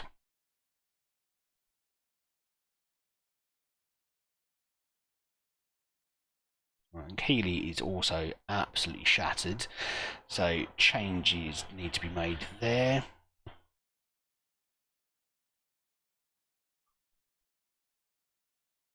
And Diamande also needs to come off because he looks like he's on his last legs as well. Okay, well, we are hopefully just holding on to this game the last 5 minutes without too many interruptions. Hopefully Leipzig are just going to let this happen. Lay back and take it, boys. Has rugby lost its popularity in UK? I'm not sure it had that much popularity to begin with.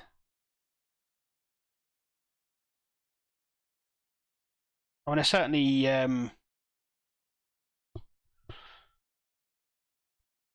I don't want to use myself as a barometer for this because I'm just one person. I'm certainly not Mr. Average at all. So I don't know. I've lost interest in rugby over the years. Certainly don't watch anywhere near as much of it as I used to. But that's something I look to rectify this season. Actually, I want to watch more rugby league because I do enjoy the game. I do. But certainly I don't think as many people play it anymore.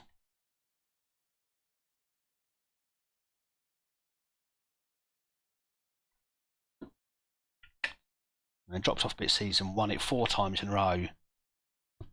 Right, so should we have a look at the rugby league, the Super League table?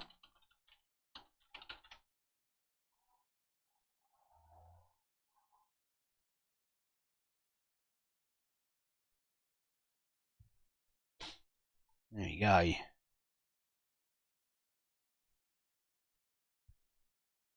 So the Saints are 5th at the moment, but I mean, there's still time.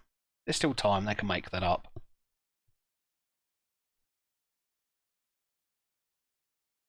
And 1 win, they're back up to 3rd, and they're still in touching distance.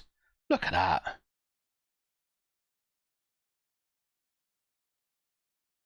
Oh, it's jumping too far back there. That points difference is pretty impressive for Catalan.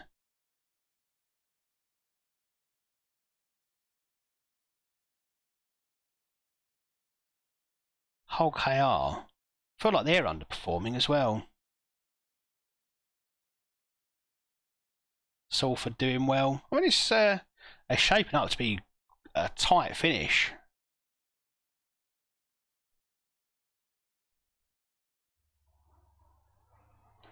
Yeah, Catalan do have a cool logo. They were at Wembley a few years ago for the Challenge Cup final, and I think they won it. I think they were the underdogs for that one, but they did win it. Trinity, a terrible 1 win all season. They came up last season, didn't they, Scraps?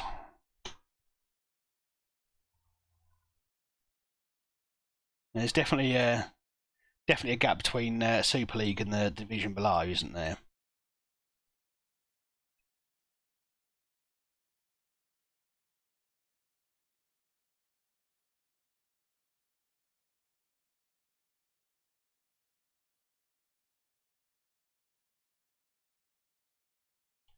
They're bringing in 14 teams.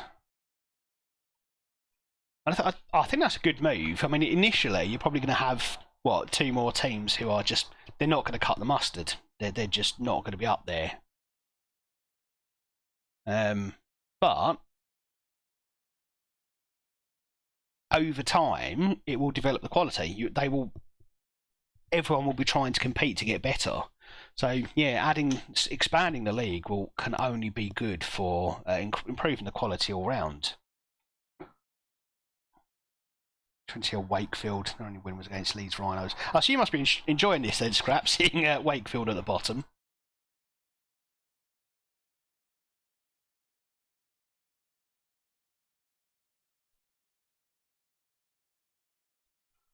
What do we think about Americans calling football soccer? It's just wrong. It's just wrong.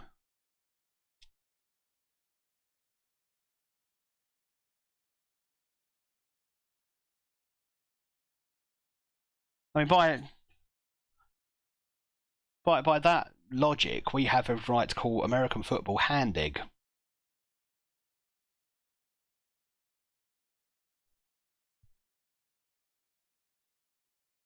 And I get it that, you know, they're trying to differentiate between what they call football and what we call football, but they should also call theirs American football because ours came first.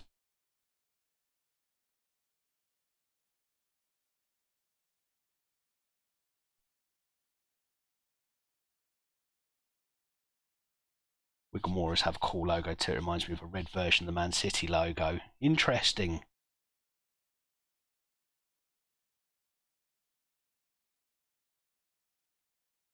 How can you explain American it's wrong? I don't think you can. I don't think there's any point. It's just different folks, different strokes. They're just going to have their way of doing it, and you know we're not going to change an entire country of people. Hey, Cho finally got more game time and a first goal.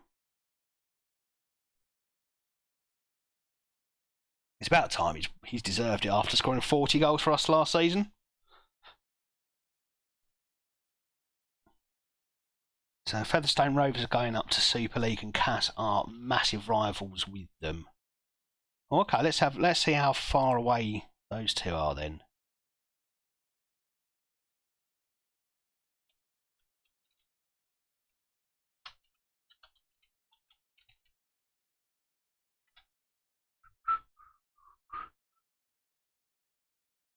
Right, so if we get on to maps.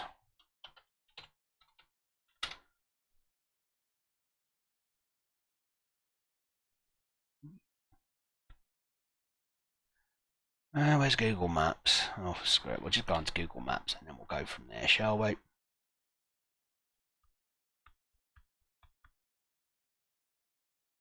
Right, so Featherstone Rovers, there we are. And let's do directions to Minderhose Jungle.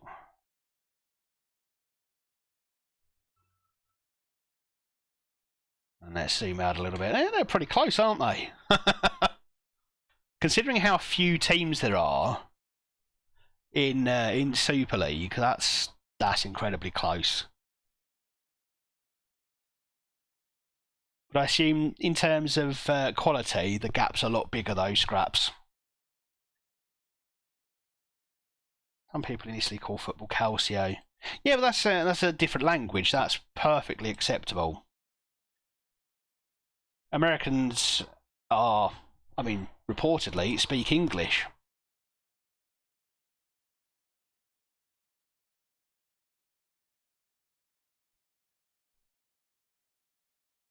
It's wrong for us. They find it wrong for us to say football. According to them, we should call it soccer too. What do you think about that? No. It's football. Let's just get that light on. Hold on a second, guys.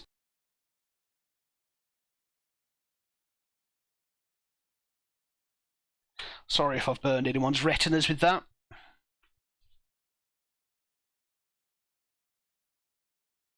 Don't Americans think English is their language? I would not be surprised if there is a proportion of the American population that genuinely thinks English is an American language.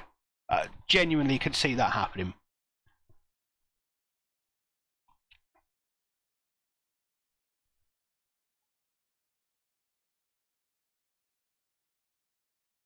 York was here first, and they built a New York just like football. Yeah.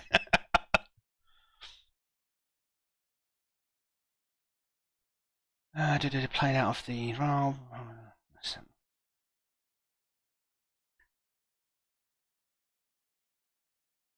Excellent. Let's hope they do change his role then. Did he score again? Well done, Cho. I think the cheeseburgers have got to them. Oh, incredible.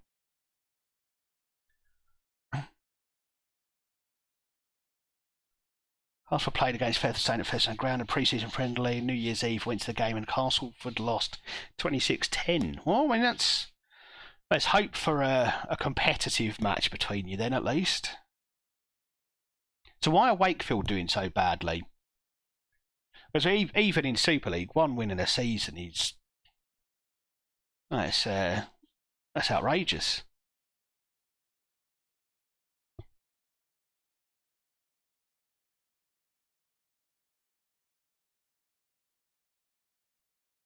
And João Neves has got his first cap. I'm surprised by that.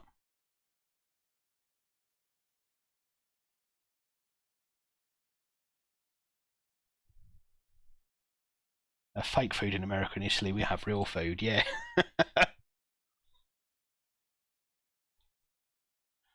I think a lot of food in America is Italian food that they've managed to process.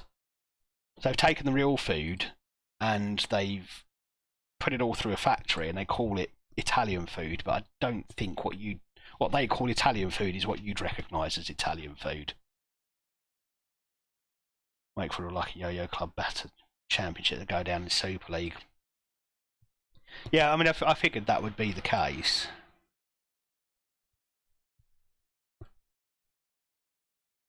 There must be a huge gap then. Huge gap between the Championship and the Super League. Like I say, I'm going to betray my complete lack of knowledge of rugby league, but do many clubs come up from the Championship and stay there, or are they one-season wonders if they're lucky? My last question, how is the price of a single cheeseburger in McDonald's? Pass. I'd guess £2. Let's have a Google.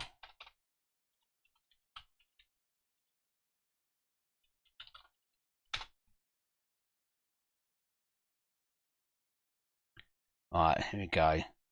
A cheeseburger. Oh, there we go. 99p. Completely wrong.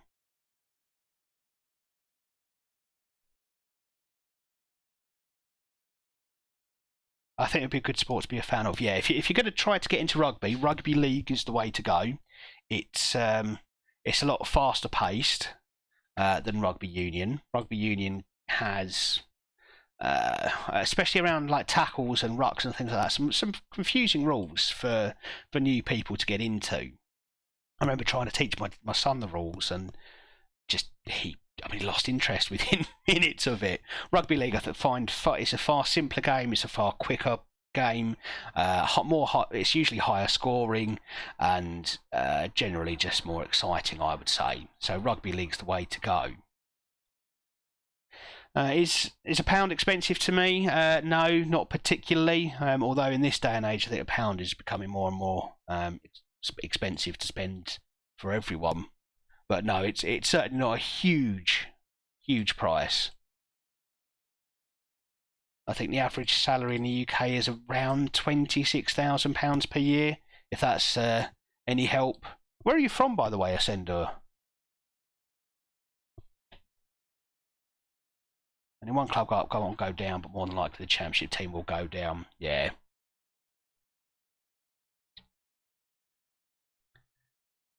So by expanding the Super League, do you think that the quality of those teams that do come up will get better and better because actually at least one of them is likely to stay up for a season, and so be able to bring in Super League type money, which I assume is more than the Championship. I know it's not going to be masses.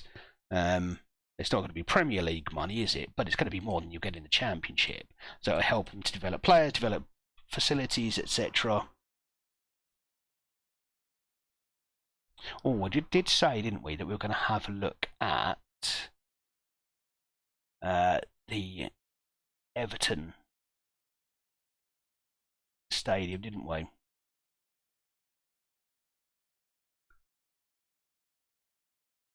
And there we go. This is what's going on. Crikey, it really is in construction stage, isn't it?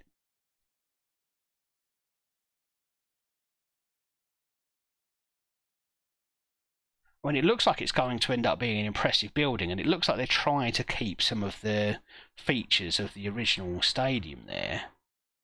But the problem is, it's just not going to be the original stadium. And look at that, right on the docks. Impressive. Wonder what transport links will be like, though.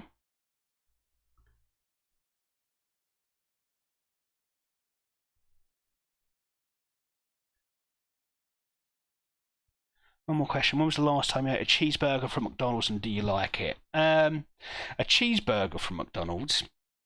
I mean, I was probably a child. I've had other things from McDonald's. I suppose if you count a quarter pounder with cheese, I'd probably say a couple of months ago. It's not something I tend to have very often. It's something the kids like, so they probably have it once a month, maybe a little bit more often, maybe twice a month. But I prefer real food. I prefer food that we cook at home or at a proper restaurant. Let's have a look at this one. So what's this? Okay. So Mustang. This is rugby league. So it's a lot faster paced than rugby union for sure.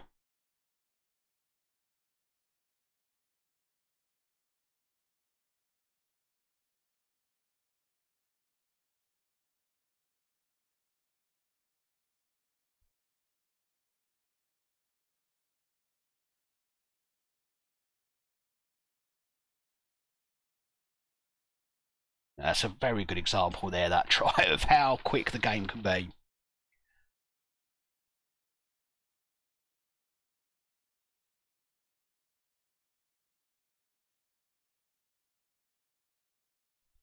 If you were watching rugby union, that first tackle, you'd have 8 men round the ball, and it would slowly come out until there was another tackle about 5 yards away, and then a big guy would pick up the ball and try and run through a couple of players and get tackled. There's none of that in rugby league. It's far more akin to football than rugby union is.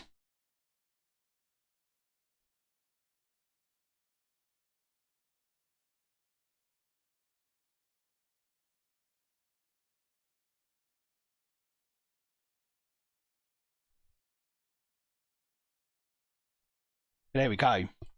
So yeah, so that's rugby league, and it's quite a good advert for the game, that highlight package there. Is it mainly just teams from Lancashire and Yorkshire? Certainly northern teams, yeah. Teams from the north of England. It's not a game that's really taken off down south. In the south of England, it's rugby union seems to be the favoured sport. A lot of the better teams are sort of Midlands and south of England.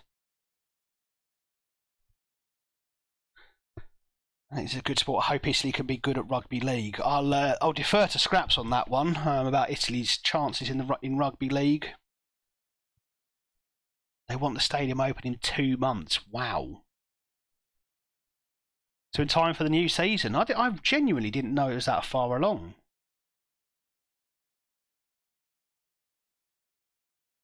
Right, let's do Bradley. Let's get him back to fitness. So what have we got coming up? PSG. Oh, okay. Might rotate a little bit then. Let's do Cristiano and Ruben Oliveira. We'll do Kirkes.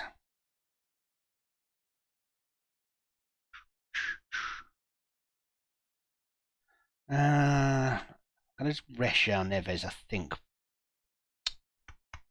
Right, let's go in Keeley in the Volante role, and we'll do Simon Richter. Let's give him a start. I think it'll be his first start of the season. And then we're going to go Lethen, who are desperate to turn into a star here. Diamande, because Vega is injured, and we're going to go with Ralph Dorr and Karim Adeyemi up front. Oh, no, Karim Adeyemi. Hopefully he can manage, 75 minutes, he'll be fine.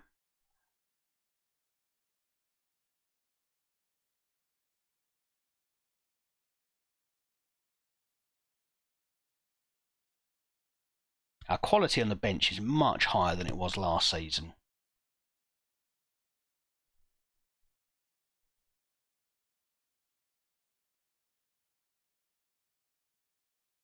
And there you go, you've got a national team.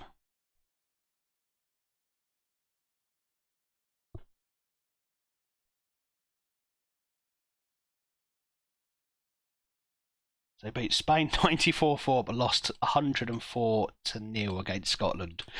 There's still quite a gap, isn't there? Still quite a skill gap in rugby league. And in both codes for rugby codes, there's a big gap between the few teams that do play it. So you've got the likes of the UK teams, you've got France, and then you've got Australia, New Zealand, South Africa. Well, I think South Africa, that's primarily union, isn't it?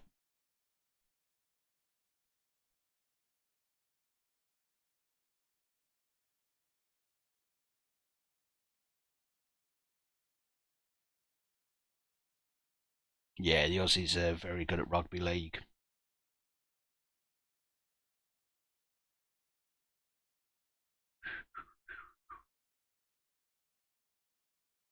Let's give the boys some encouragement and hope that they can go on and win this game. Please, please, please.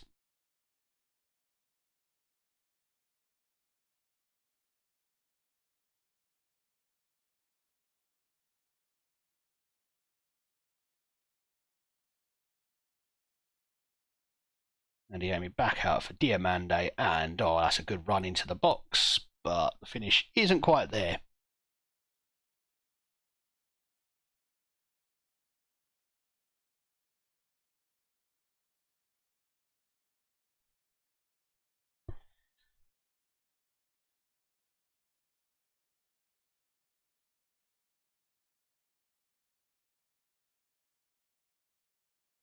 They made it to Rugby World Cup final, lost against Australia. It was loads worse because the final was at Australia.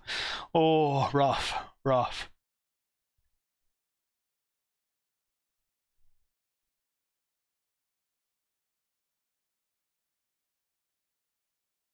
Oh, Diamande nearly curling that one into the top corner. Yeah, Mustang, highly recommend it. And it's a summer sport as well, so it's mostly played in the summer here. So something to do while football's off.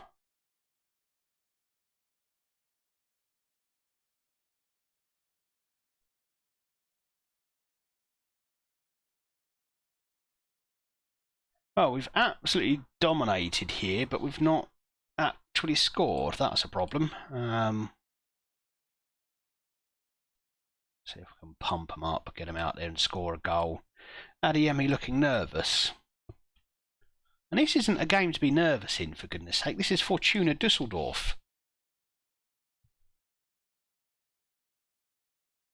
Right, he's coming off. Let's get Cho on. He'll be riding a wave after scoring for France. So since 2000, Italy have won 12 games and lost 92. Okay, so room for improvement then.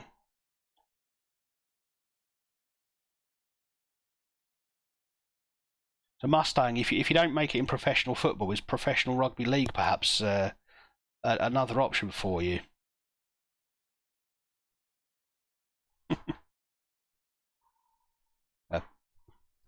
I didn't see a penalty there.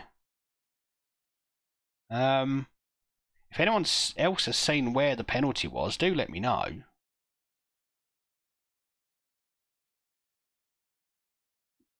When it's been given, goodness knows how. And that almost feels like justice.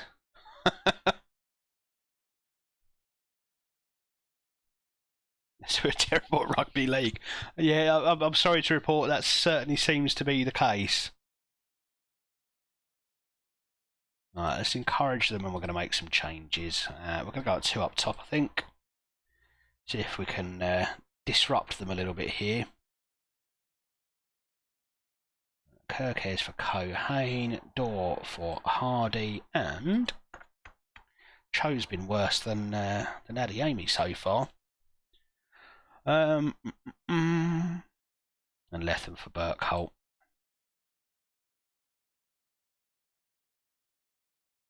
Come on, boys, let's get a goal.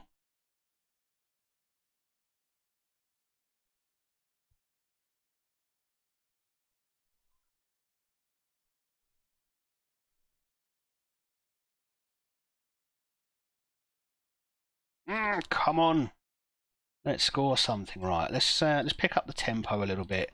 Let's go a little bit wider and see if we can stretch them. I'm going to take low crosses off. We're going to mix them. And we're going to press a little bit more. I'm going to press even. Yes, let's really try and risk the counter attack. No, we'll do that. Let's see if that works. See if that gets us going forward in the right direction at least.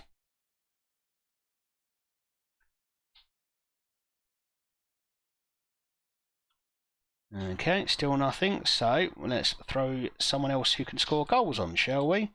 Let's get Schaefer on. Richter can come off, although he has had a good game. Let's get you right in the middle there.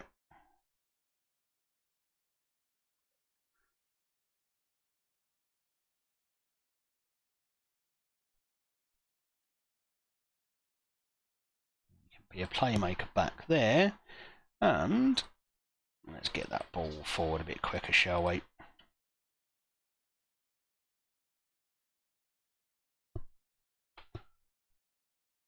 I know it's only a league game, but it's one that we absolutely should be winning.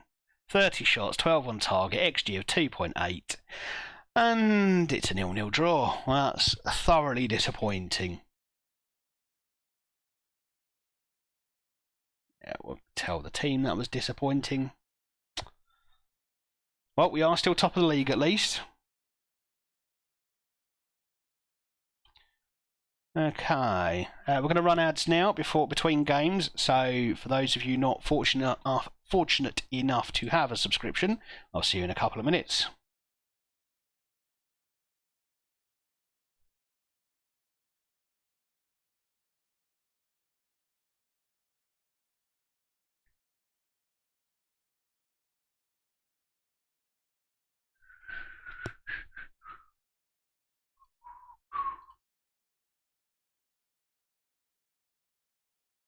Well, even if Bayern win their game in hand, we are still just about on top by a point. Big one comes next though. PSG, that'll give us a real measure of where we are in the footballing world.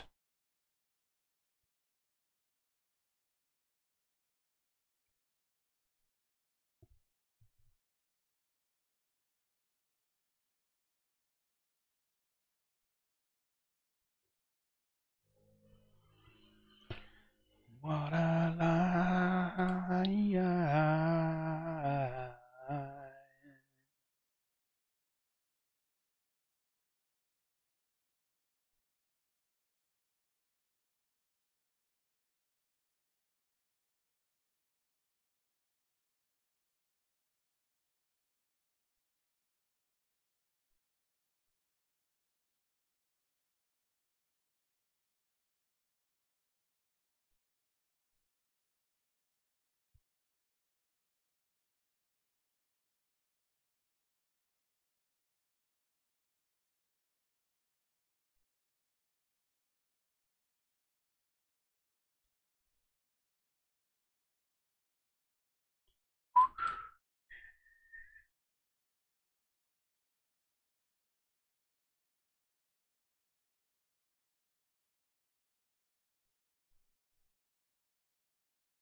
Welcome back, everyone.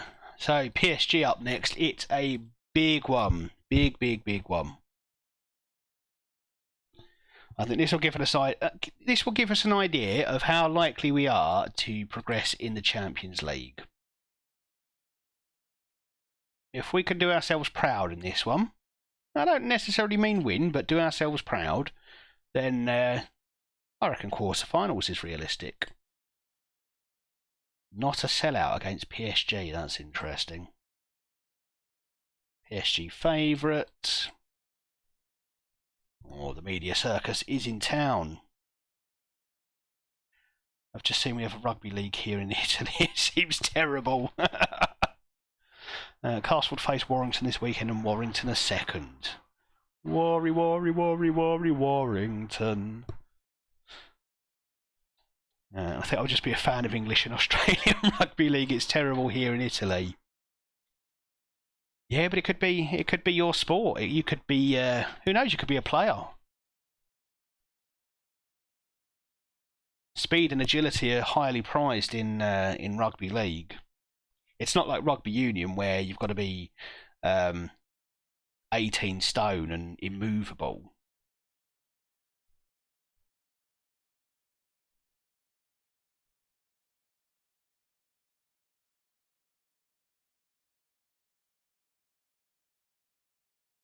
Alright, this is it. This is a huge one. PSG are in town.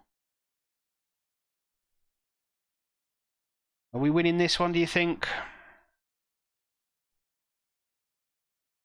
I'm not confident, but I reckon we can pull a draw out of the bag here. I think we've got the ability to pull out a draw.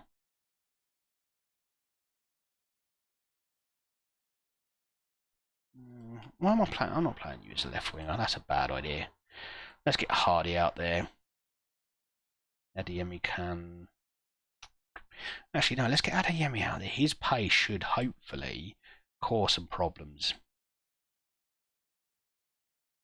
Don't like to be an inside forward. Strange how many strikers prefer to be inverted wingers rather than inside forwards.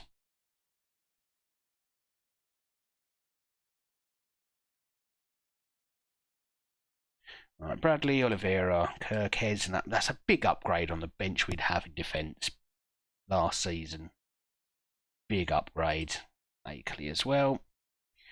Richter, Lethen, Hardy, Dor, Schaefer, Lochi, and Boskurt. Sydney Roosters have a very cool logo. Is it a rooster by any chance? If it's not, then that would be fantastic.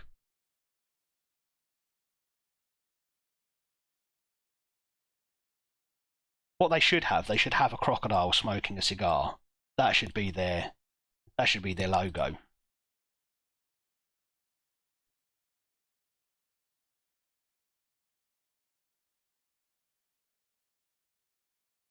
It's an angry rooster.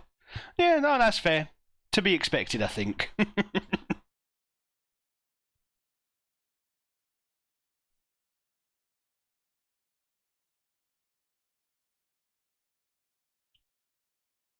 Okay.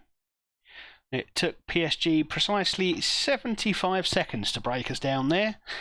That suggests maybe we're not quite ready to win the Champions League just yet. Okay. Let's encourage them. And it's first shot of the game as well. And it's this bloody 4-4-2.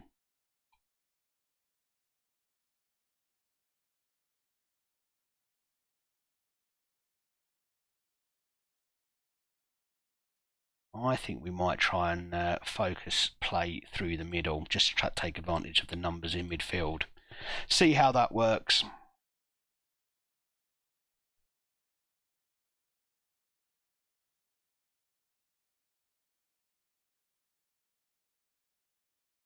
Good ball for Burkholt, who decides to run away from the ball.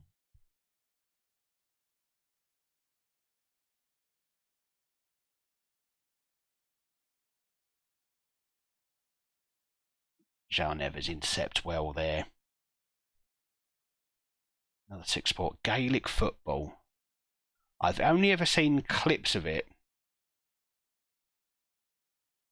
But it's another one that looks interesting, isn't it? Aussie rules football's got some similarities, like in terms of the way that you score. Obviously, they use a different shaped ball for the two, but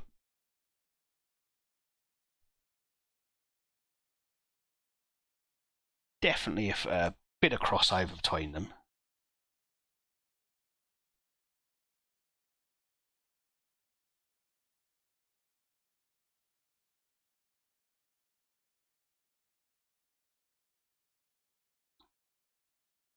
But Gaelic football's that's getting quite niche now. That's only played in Ireland, as far as I'm aware. I'll either be a fan of either St Helens, Wigan Warriors, Catalan Dragons or Sydney Roosters? Yeah, go and watch some matches. Go and watch some games and see if something strikes you.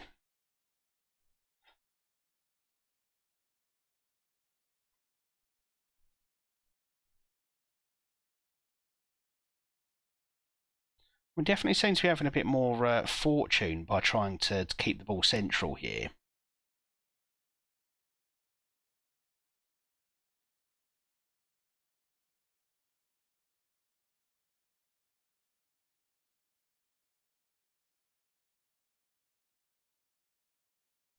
Lovely football to get Akani down the right wing. Can he get the ball across? Back for Burkholt. Burkholt into the box. Oh my God, that seemed easier to score than to miss. He smashed it into the side netting. Oh, dearie me.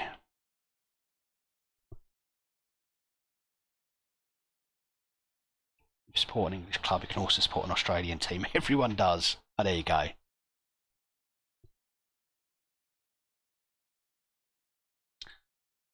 Catalan Dragons for a French team, yeah. When I chose them to support when they were in Challenge Cup final, I definitely got a few funny looks for it. And I support whoever's the underdog generally. When I'm at Wembley for that Challenge Cup final, whoever the underdog is, that's the team I'm supporting.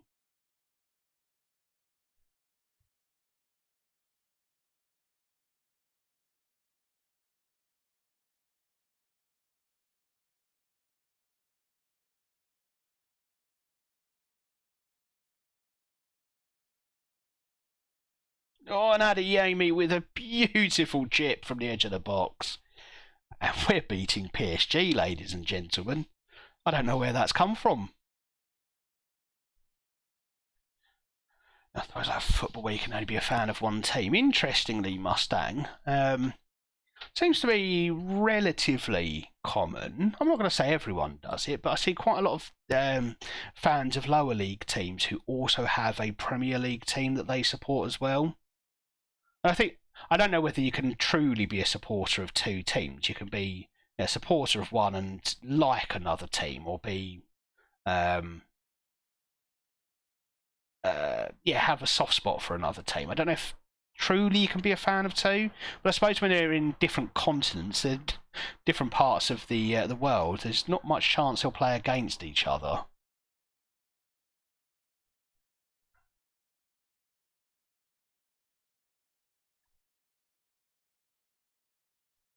We've got a penalty here as well. Are we going to absolutely batter PSG here? Well,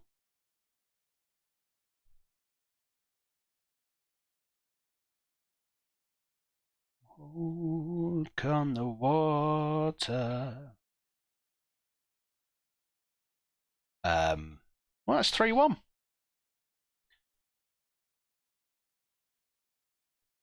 Obviously, I knew we'd win this match. We are just better than PSG.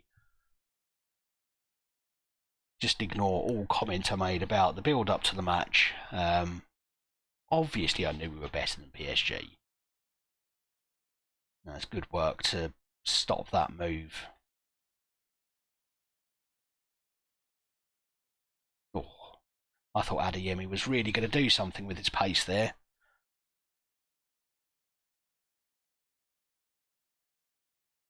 João Neves tidying up. And then giving the ball away. It's a bit back and forth here, but we've taken it back again. This is a long build-up. It feels like there's going to be a goal at the end of this highlight. The question is, which way is it going to go?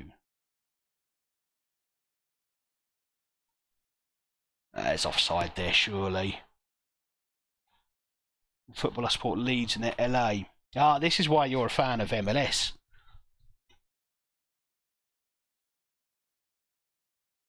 Or you're a fan of LA, hence why you said MLS is underrated, I guess. Joe Westerman. No, don't know who Joe Westerman is. Like Man City, I'll never say I'm a fan of Man City. Yeah, I mean, that's what I'm getting at, Mustang. I support only Gillingham. I've got a soft spot for Arsenal, but I'd never say I was a fan. I like it when they win, mostly because my friend is a season ticket holder, and he's miserable when they lose. So it's more out of selfish reasons like that that I like to see Arsenal win. But I'd never call myself an Arsenal fan.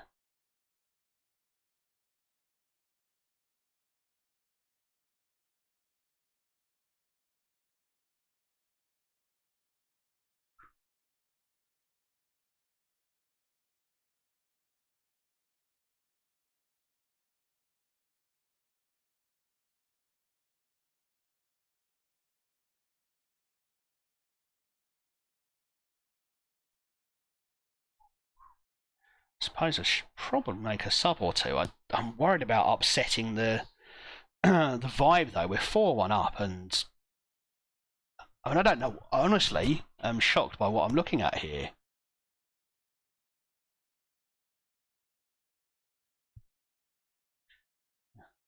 Basically, he got caught cheating on his girlfriend behind the Greggs. He was busy behind Greggs. If you don't, oh no, I know what you mean. I definitely know what you mean, Scraps. Wow. His wife. Oh, that's even worse. And behind a Greggs, of all things. Right, let's make some subs. Let's make some subs before any. In fact, let's make all 5. There's me saying I don't want to disrupt the team, and then I'm going to make all 5 subs in one. But I've got some very tired legs out there, and we just need to keep them ticking over, keep them fresh.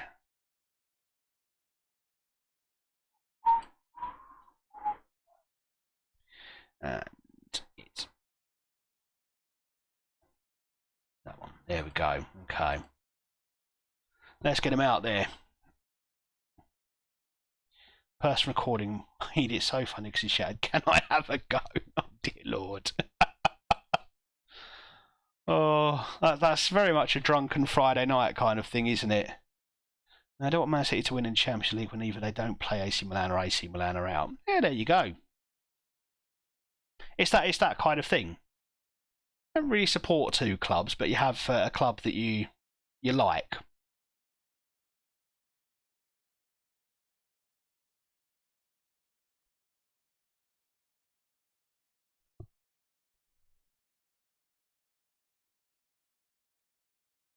I cannot believe what we're witnessing here. We've conceded 2 goals to PSG, and yet we still have a 3-goal lead.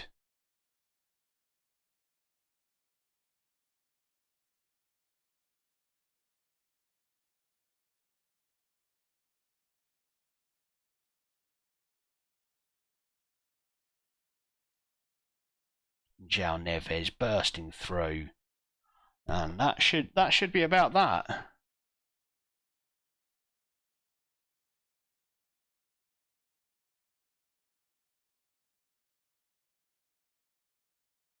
Well, forget what I said earlier about making the quarter-finals.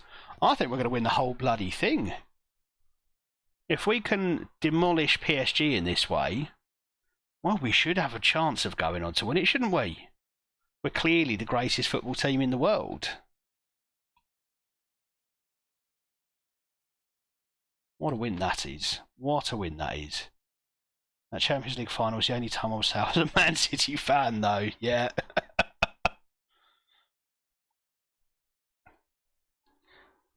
And Cho scored 4 goals in that match. What a man. What a signing he was. And I think we got him for almost a bargain price last year. Yeah, £59 million, and he's now valued at up to 140 million. That man's never leaving. That scarred for life. I've been behind that Greggs loads of times when a 9-year-old got me a sausage roll. 9-year-old me got a sausage roll. God. Do you now cross the street to the other side?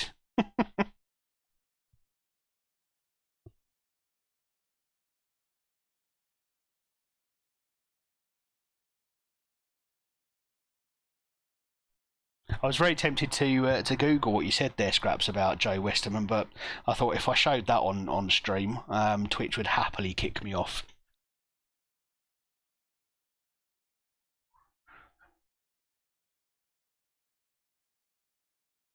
We're up against Ezra Van Den Ham.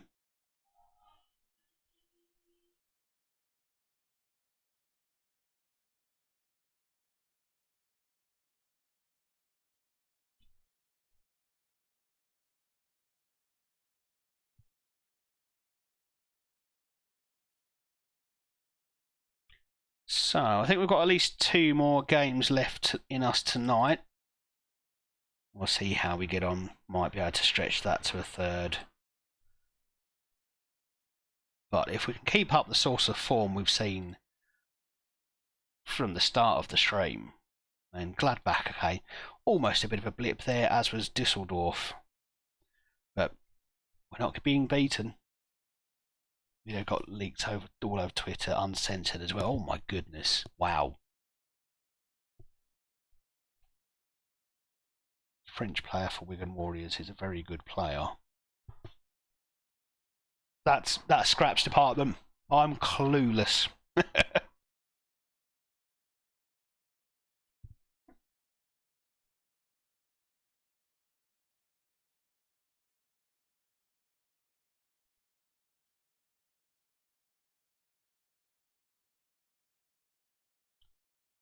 Okay, let's go win another football match, shall we?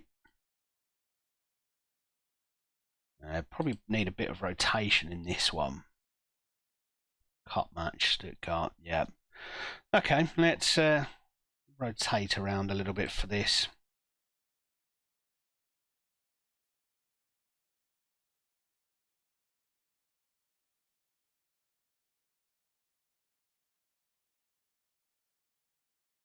Carney is a centre-back. So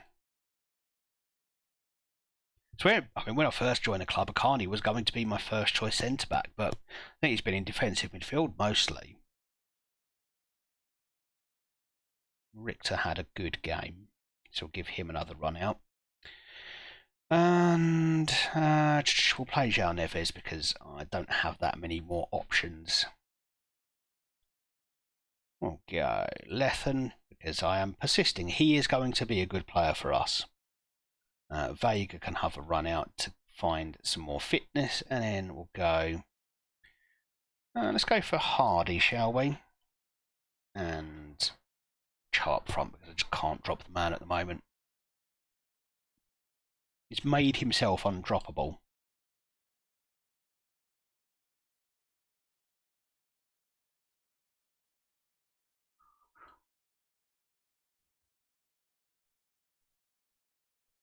There we go. Let's go win a football match. Watching the game of Wigan Warriors versus St Helens from a few months ago.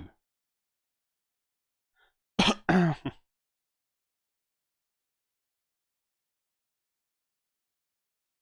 least that's when the video was on YouTube.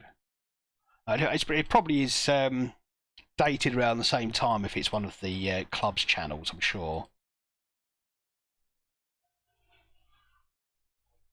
I'll send you a chant about Joe Westerman basically on the vid. Licking you know what, I'll send you the chant. Oh my god, okay. Oh gosh.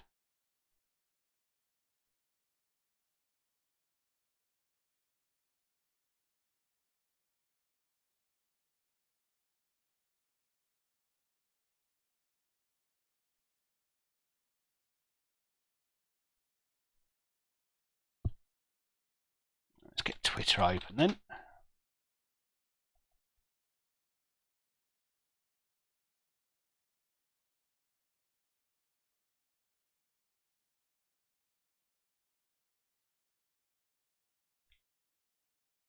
Let's berate the team. It's not good enough, although berated them just as a highlight started. If we score now, then I'm going to look like an absolute arse, aren't I? Yep, look. Although Lethem might have been offside. Oh yeah, I will. I'll get this on stream.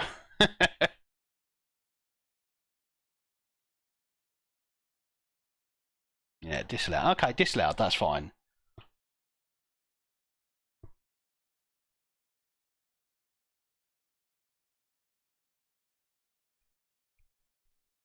I think we're going to try playing down the wings a bit more.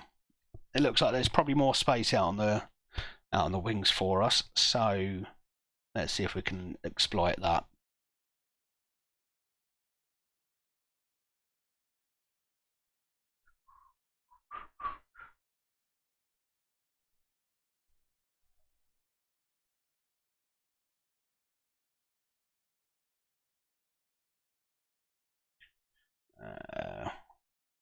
gone. Pump them up before we send them back out there. Even when you tell them off, you've got to pump them up.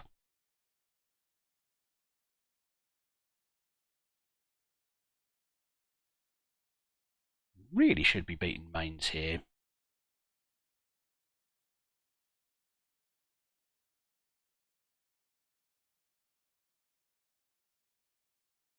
Vega misses. And it just goes to show that my second string is some way off the ability of my first choice players. So let's get Vega off. He could probably do with the rest. We're getting Keeley on and Hardy for Adeyemi. See if Adeyemi's pace can upset them a little bit down the wings.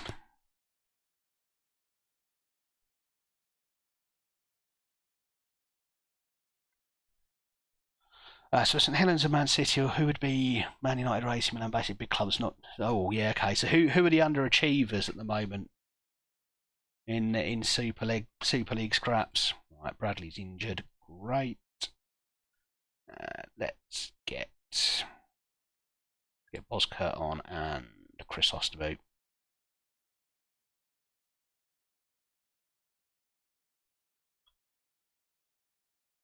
Right, we're going to go attacking. We're going to try and up the tempo a little bit. Go a bit wider and press more often. Let's see if we can force them into a mistake at the back.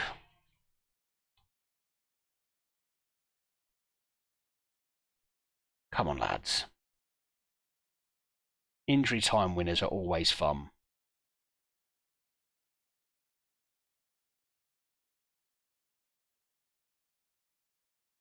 It's a good ball for Lethen.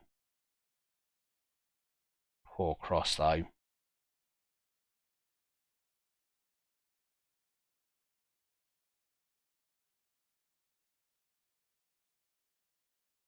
Adeyemi picks that one up nicely. Come on. Let's show some quality. Mains look more than happy to sit back, but that's good through for Cho. And that, oh, that's got to be allowed. That was onside, surely. Surely.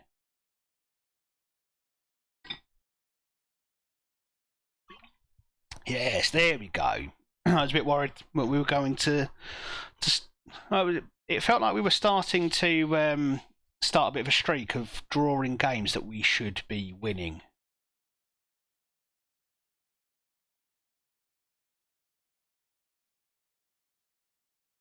We've got the right back here, keeping him on side.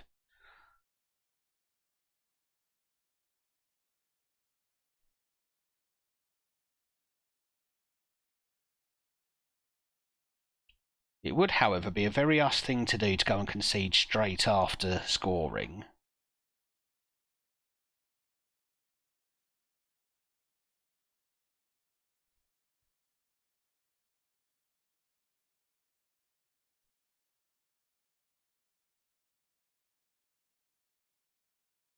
Diomande, good ball through for Lethen, who's just charging through. Oh, how's he missed there? Right, let's because I'm a bit nervous now, let's time waste, slow pace down, etc., and see if we can see this one out until the end. Should have been 2-0, that was a gimme. But it does put us 4 points clear at the top of the Bundesliga. Right, let's share. If we can. If you get me banned from Twitch, though, I'm... Well, let's see if we can get that over here. There we go.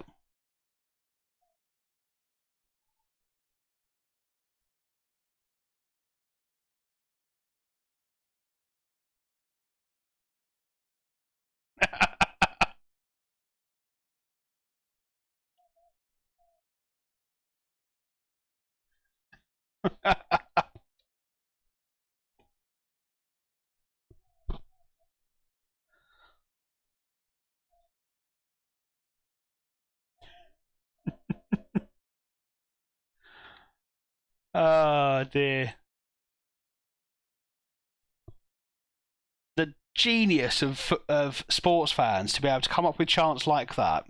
I mean, it's unparalleled. I love it.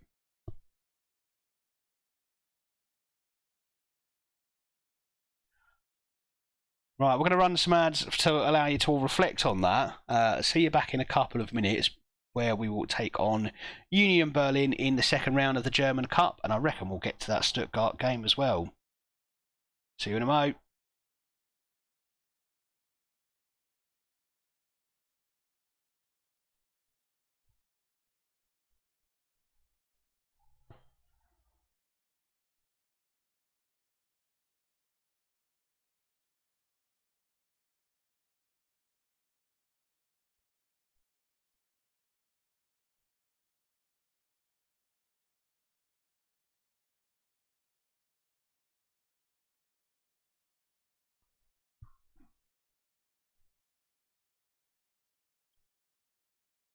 "30 games unbeaten in the league."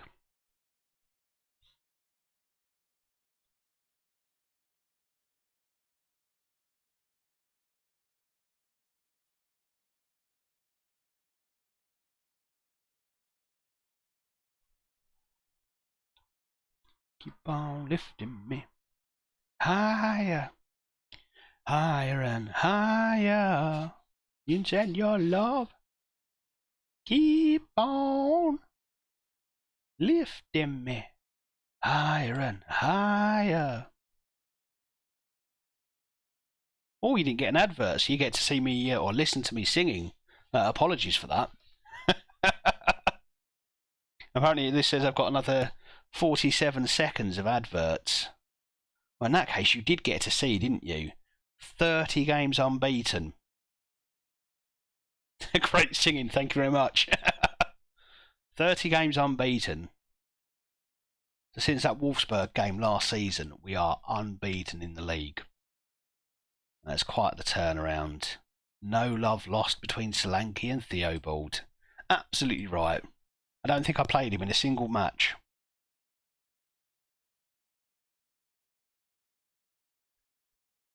Casper's first home game of the season, they all sang Westies fucking magic. Where's the magic hat if you love such a Oh god, that's brilliant.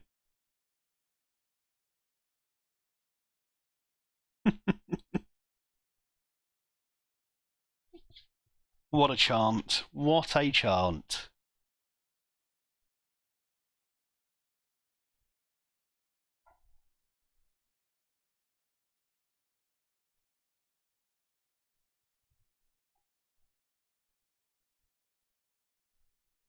Oh, lifting me higher, higher and higher. Right. What have we got in the transfer kitty? 20 million.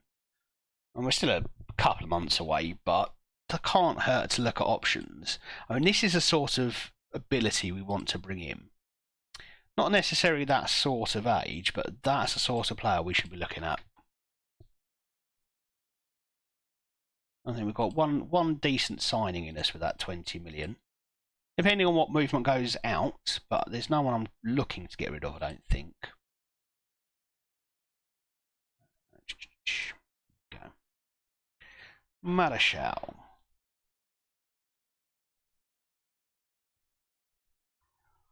Swarming up Casper, like, Westy, give us a wave, and who actually waved, yeah. The smart players, they know when to just accept it. They do. Okay, we'll rotate a little bit. We'll give Kirkes another start here, I think. And yeah, I think I'm happy with that. So let's give Carney a rest, and we'll give Boskurt a start. Yes, he's only 18, and he's not great, but the more game time we try to get him, the better he'll be.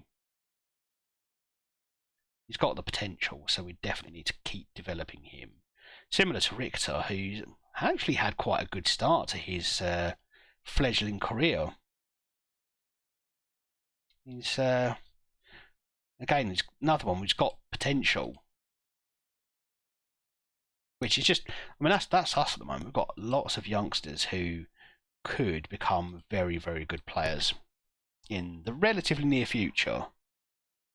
Let's go Door, and up front we're going to go with Cho again. As I said, undroppable.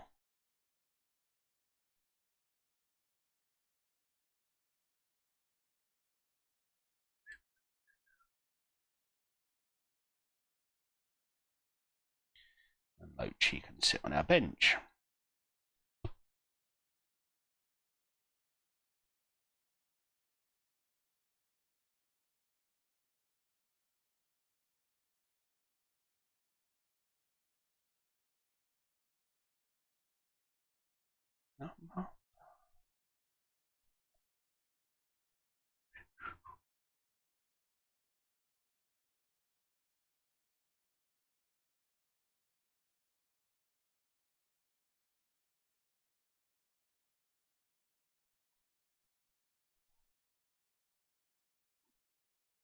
Oh, nearly the perfect start for us there.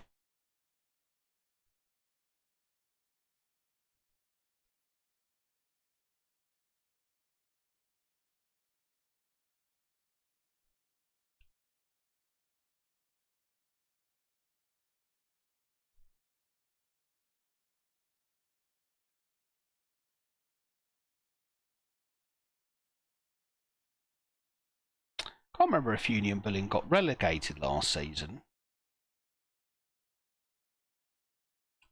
Right, let's go attacking. I want to encourage the team. I want goals.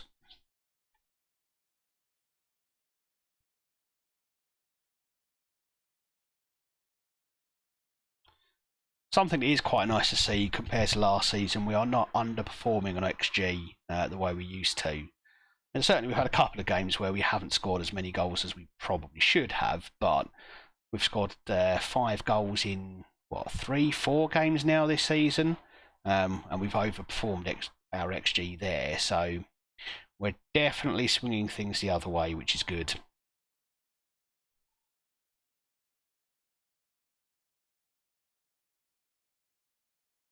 To Cho, yeah, go on boys, get through there. Easy first. It took a while, but we got there.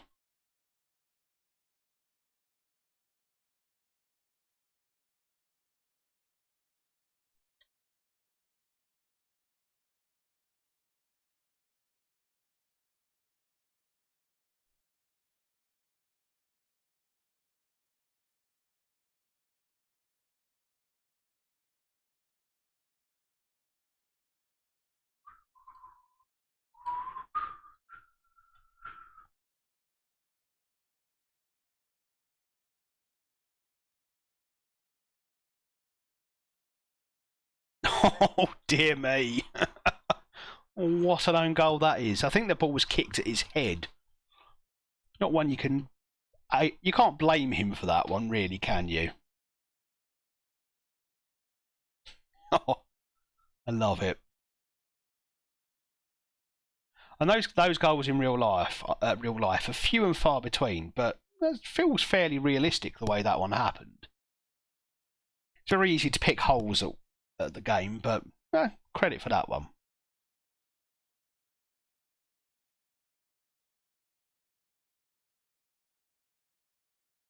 Oh, and is Solanke getting sent off? No. Oh, Cho was the one fouling him. Sure, why not?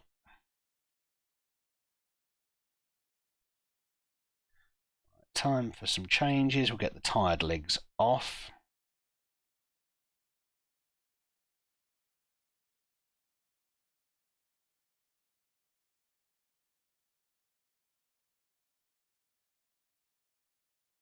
Get the tired legs off, and apparently we're improving the side. That's good.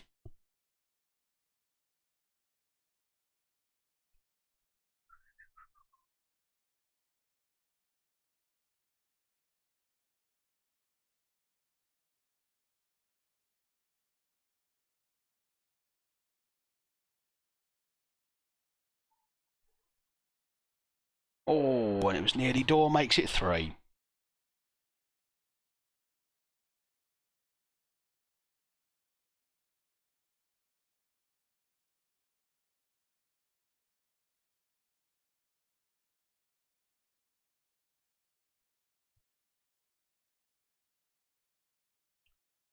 Keely Cohane, and over the bar. Alright, last couple of changes. Who do I want to give some game time to? I think is probably the question here. Let's give, should we give Lochi a game? He's been very patient waiting between matches. And Oliveira, because I really want him to develop into a top class player. So the more game time he gets, the better. He had 4.5 star potential when we signed him. It's disappeared. It's gone down to 3.5 star potential. But I'm hoping my assistant manager revises that upwards again.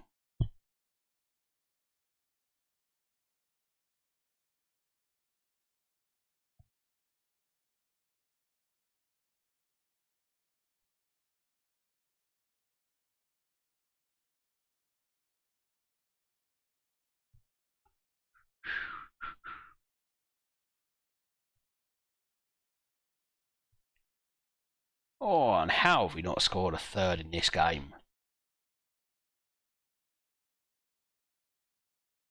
What's our XG at now? 3.48. Yep. There we go, praising us for not underperforming XG, and I think we've massively underperformed in this one. Oh, and a penalty, and Solanke's given it away. Thank you very much, Dominic. It's the best thing you've ever done for our club.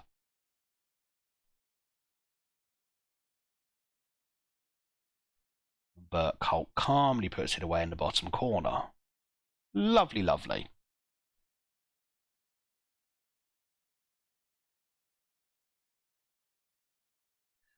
"34 shots. XG 4.5. Well, we did okay. We should have scored more goals. Only complaint from that one. Right, let's get that Stuttgart game in, shall we?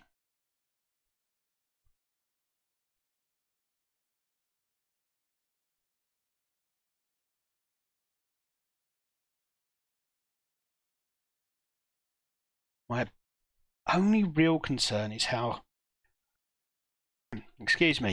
concentrated the goals seem to be on Cho. Although Chrysostomu has 5 now, our centre-back, he's our joint second top scorer with Diomande and Adeyemi.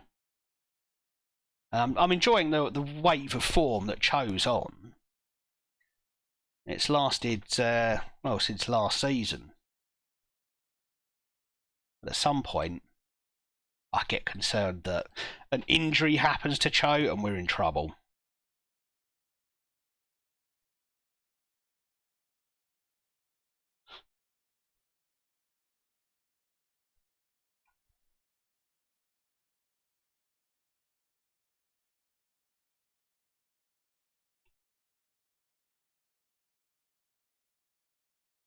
Why do I care about those? Because they mentioned a Gillingham person. Random question, what do you do for a job? Well, I'm not going to give too much detail about it, but I work for the NHS and it's in a very niche role. It's not clinical, but it's not purely admin. It's yeah, well, okay. I'll tell you something. I won't tell you my employer, but I am a clinical coder. So it involves translation of words into codes, basically. It's a very interesting role.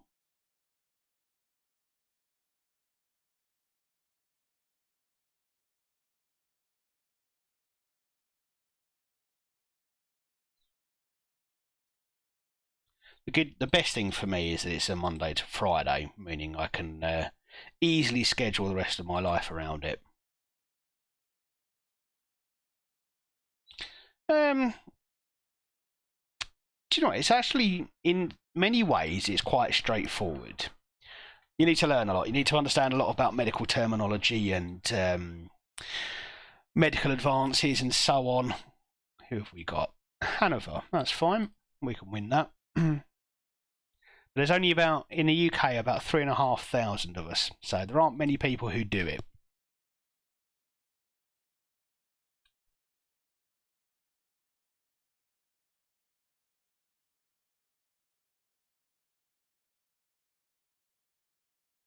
Ooh, more money.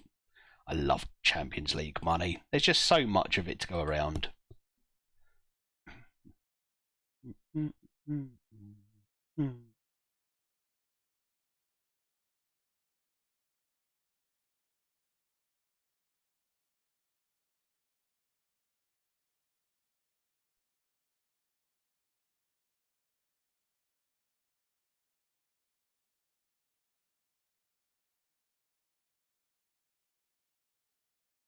Got no clue about medical stuff. When I broke my ankle while playing football, I had no clue what the doctor said. I was on the phone and my mum needed to tell me what he said. Yeah. Something I found about doctors is they're not very good at, or some of them are not very good at speaking in layman's terms. Some of them are great. Some of them genuinely are very, very good at making sure that we understand what they're going on about. But some doctors, I think they just enjoy the jargon. They do. They enjoy the medical terminology. Sorry, I was watching the rugby league games. I'm back now. There we go, Scrap. So you've converted Mustang.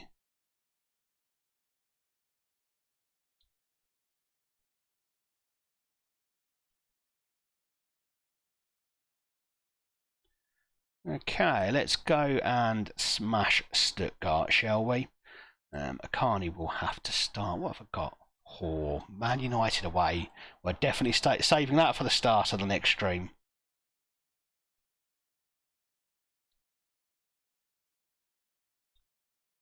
No, we need to rotate if we've got Man United on the horizon. We'll do that. How quick are you? No, Carl. Chrysostomy can cover. That's fine. Kirkes. Let's go. Jean Neves and another start for Richter. Why not? Lethen. Gabri Vega. It's all second string. Hardy and Cho undroppable.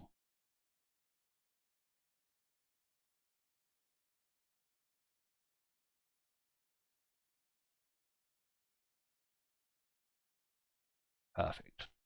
Team almost picks itself at this point. So which games did you watch, Mustang? And have they hooked you?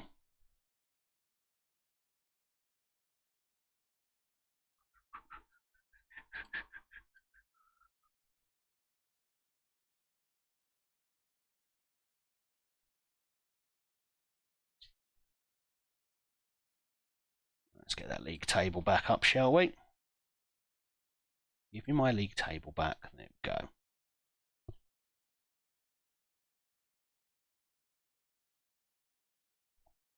What we should do is have a look at a rugby union game in comparison. While it's the same sport played by different rules, they are incredibly different games.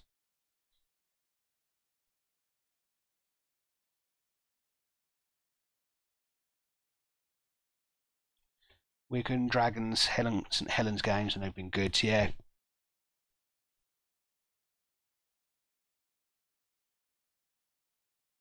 See, what I've not done is I've not looked at Australian Rugby League domestic matches. That might be quite something for me to investigate a bit. But I need to get more into Super League first, seeing as that's played in the country I live in.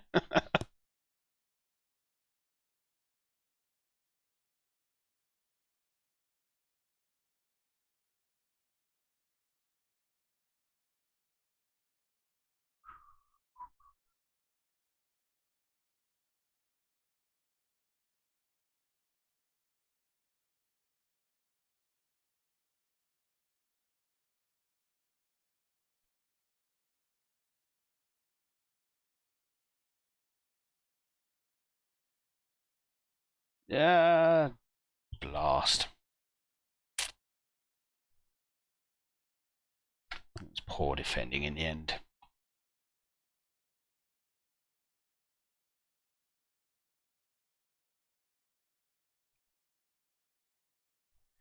Not entirely sure what Oliveira's doing. I'm not asking him to play as a ball-playing defender. He should just be heading that away. Poor decision making. Let's demand more.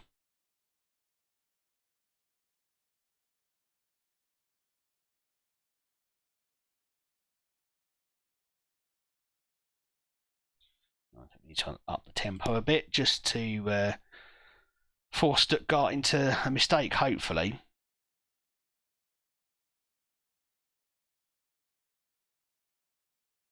Although we're the ones making lots of mistakes.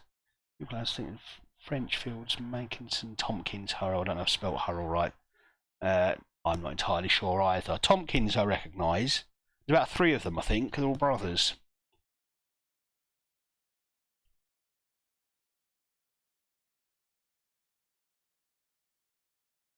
Goal. Right, we can drop that tempo just a little bit, although highlight straight after a goal usually suggests we're about to concede one.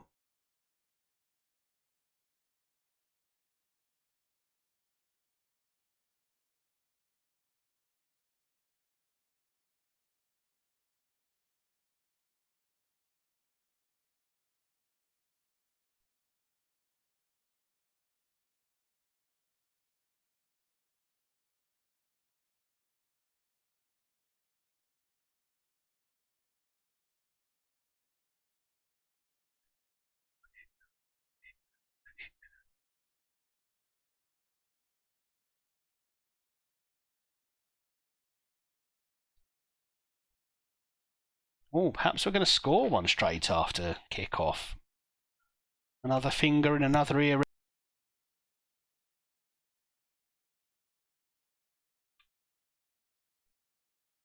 And that's clearly a goal as well. Excellent stuff.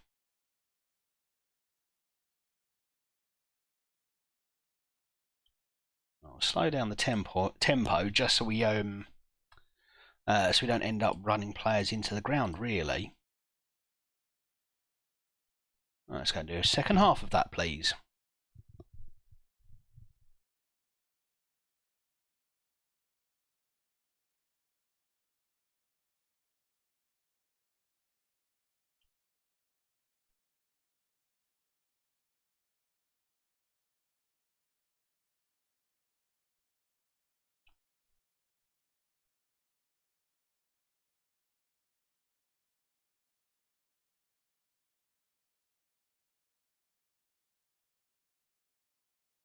Oh, lovely stuff from João Neves.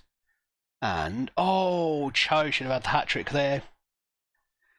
João Neves was an absolute steal at £8 million. Okay, couple of changes. Kirkes has run his socks off, as has Chrysostomou.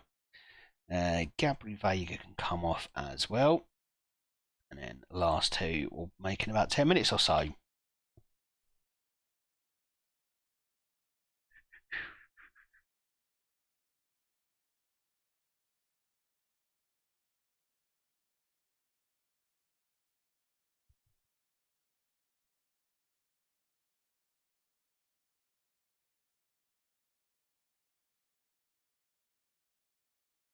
Off the bar. Oh.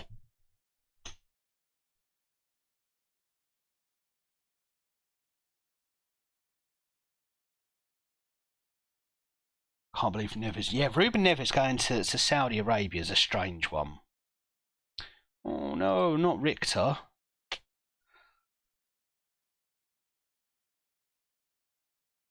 I mean, it almost feels like it's an admission that he's never going to be as good as he wants to be. So, just going to go to Saudi Arabia for money and forget the recognition. And you would sort of think at some point the amount of money that he would earn in England, in Spain, wherever, more money just seems a bit pointless. But then I've never earned that amount of money and I never will, so I'm not exactly speaking from a position of understanding. Money really, but I would have him at Barca. I mean, when Ruben Neves burst onto the scene a few years ago with that amazing volley that he hit, I'd seen a bit of him at that point. I genuinely thought he was going to be a superstar. And then it's just kind of middled around for a couple of years and nothing seems to have happened for him.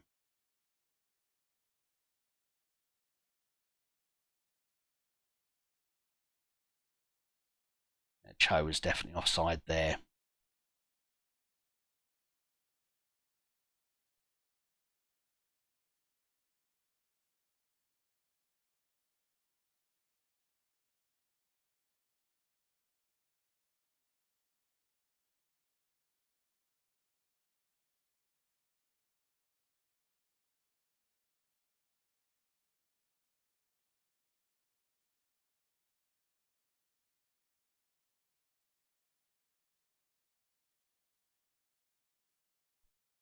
There we go.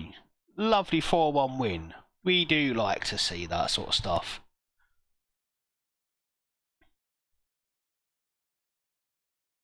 And that feels like a perfect place to end it. So, well, what have we learned tonight? Well, we've learned that we're actually quite a good football team.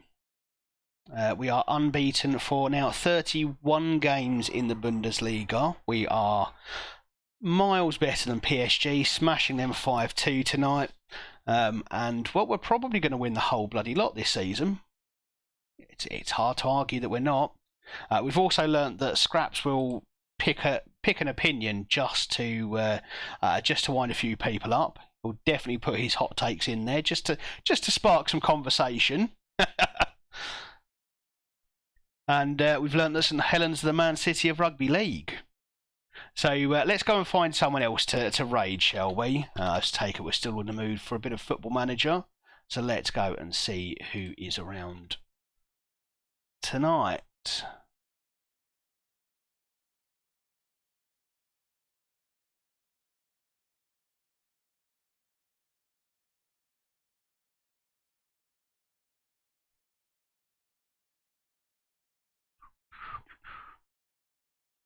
Oh, why can't I see Football Manager as a category in here? There we go. Got you now. Right, who haven't we been over to raid?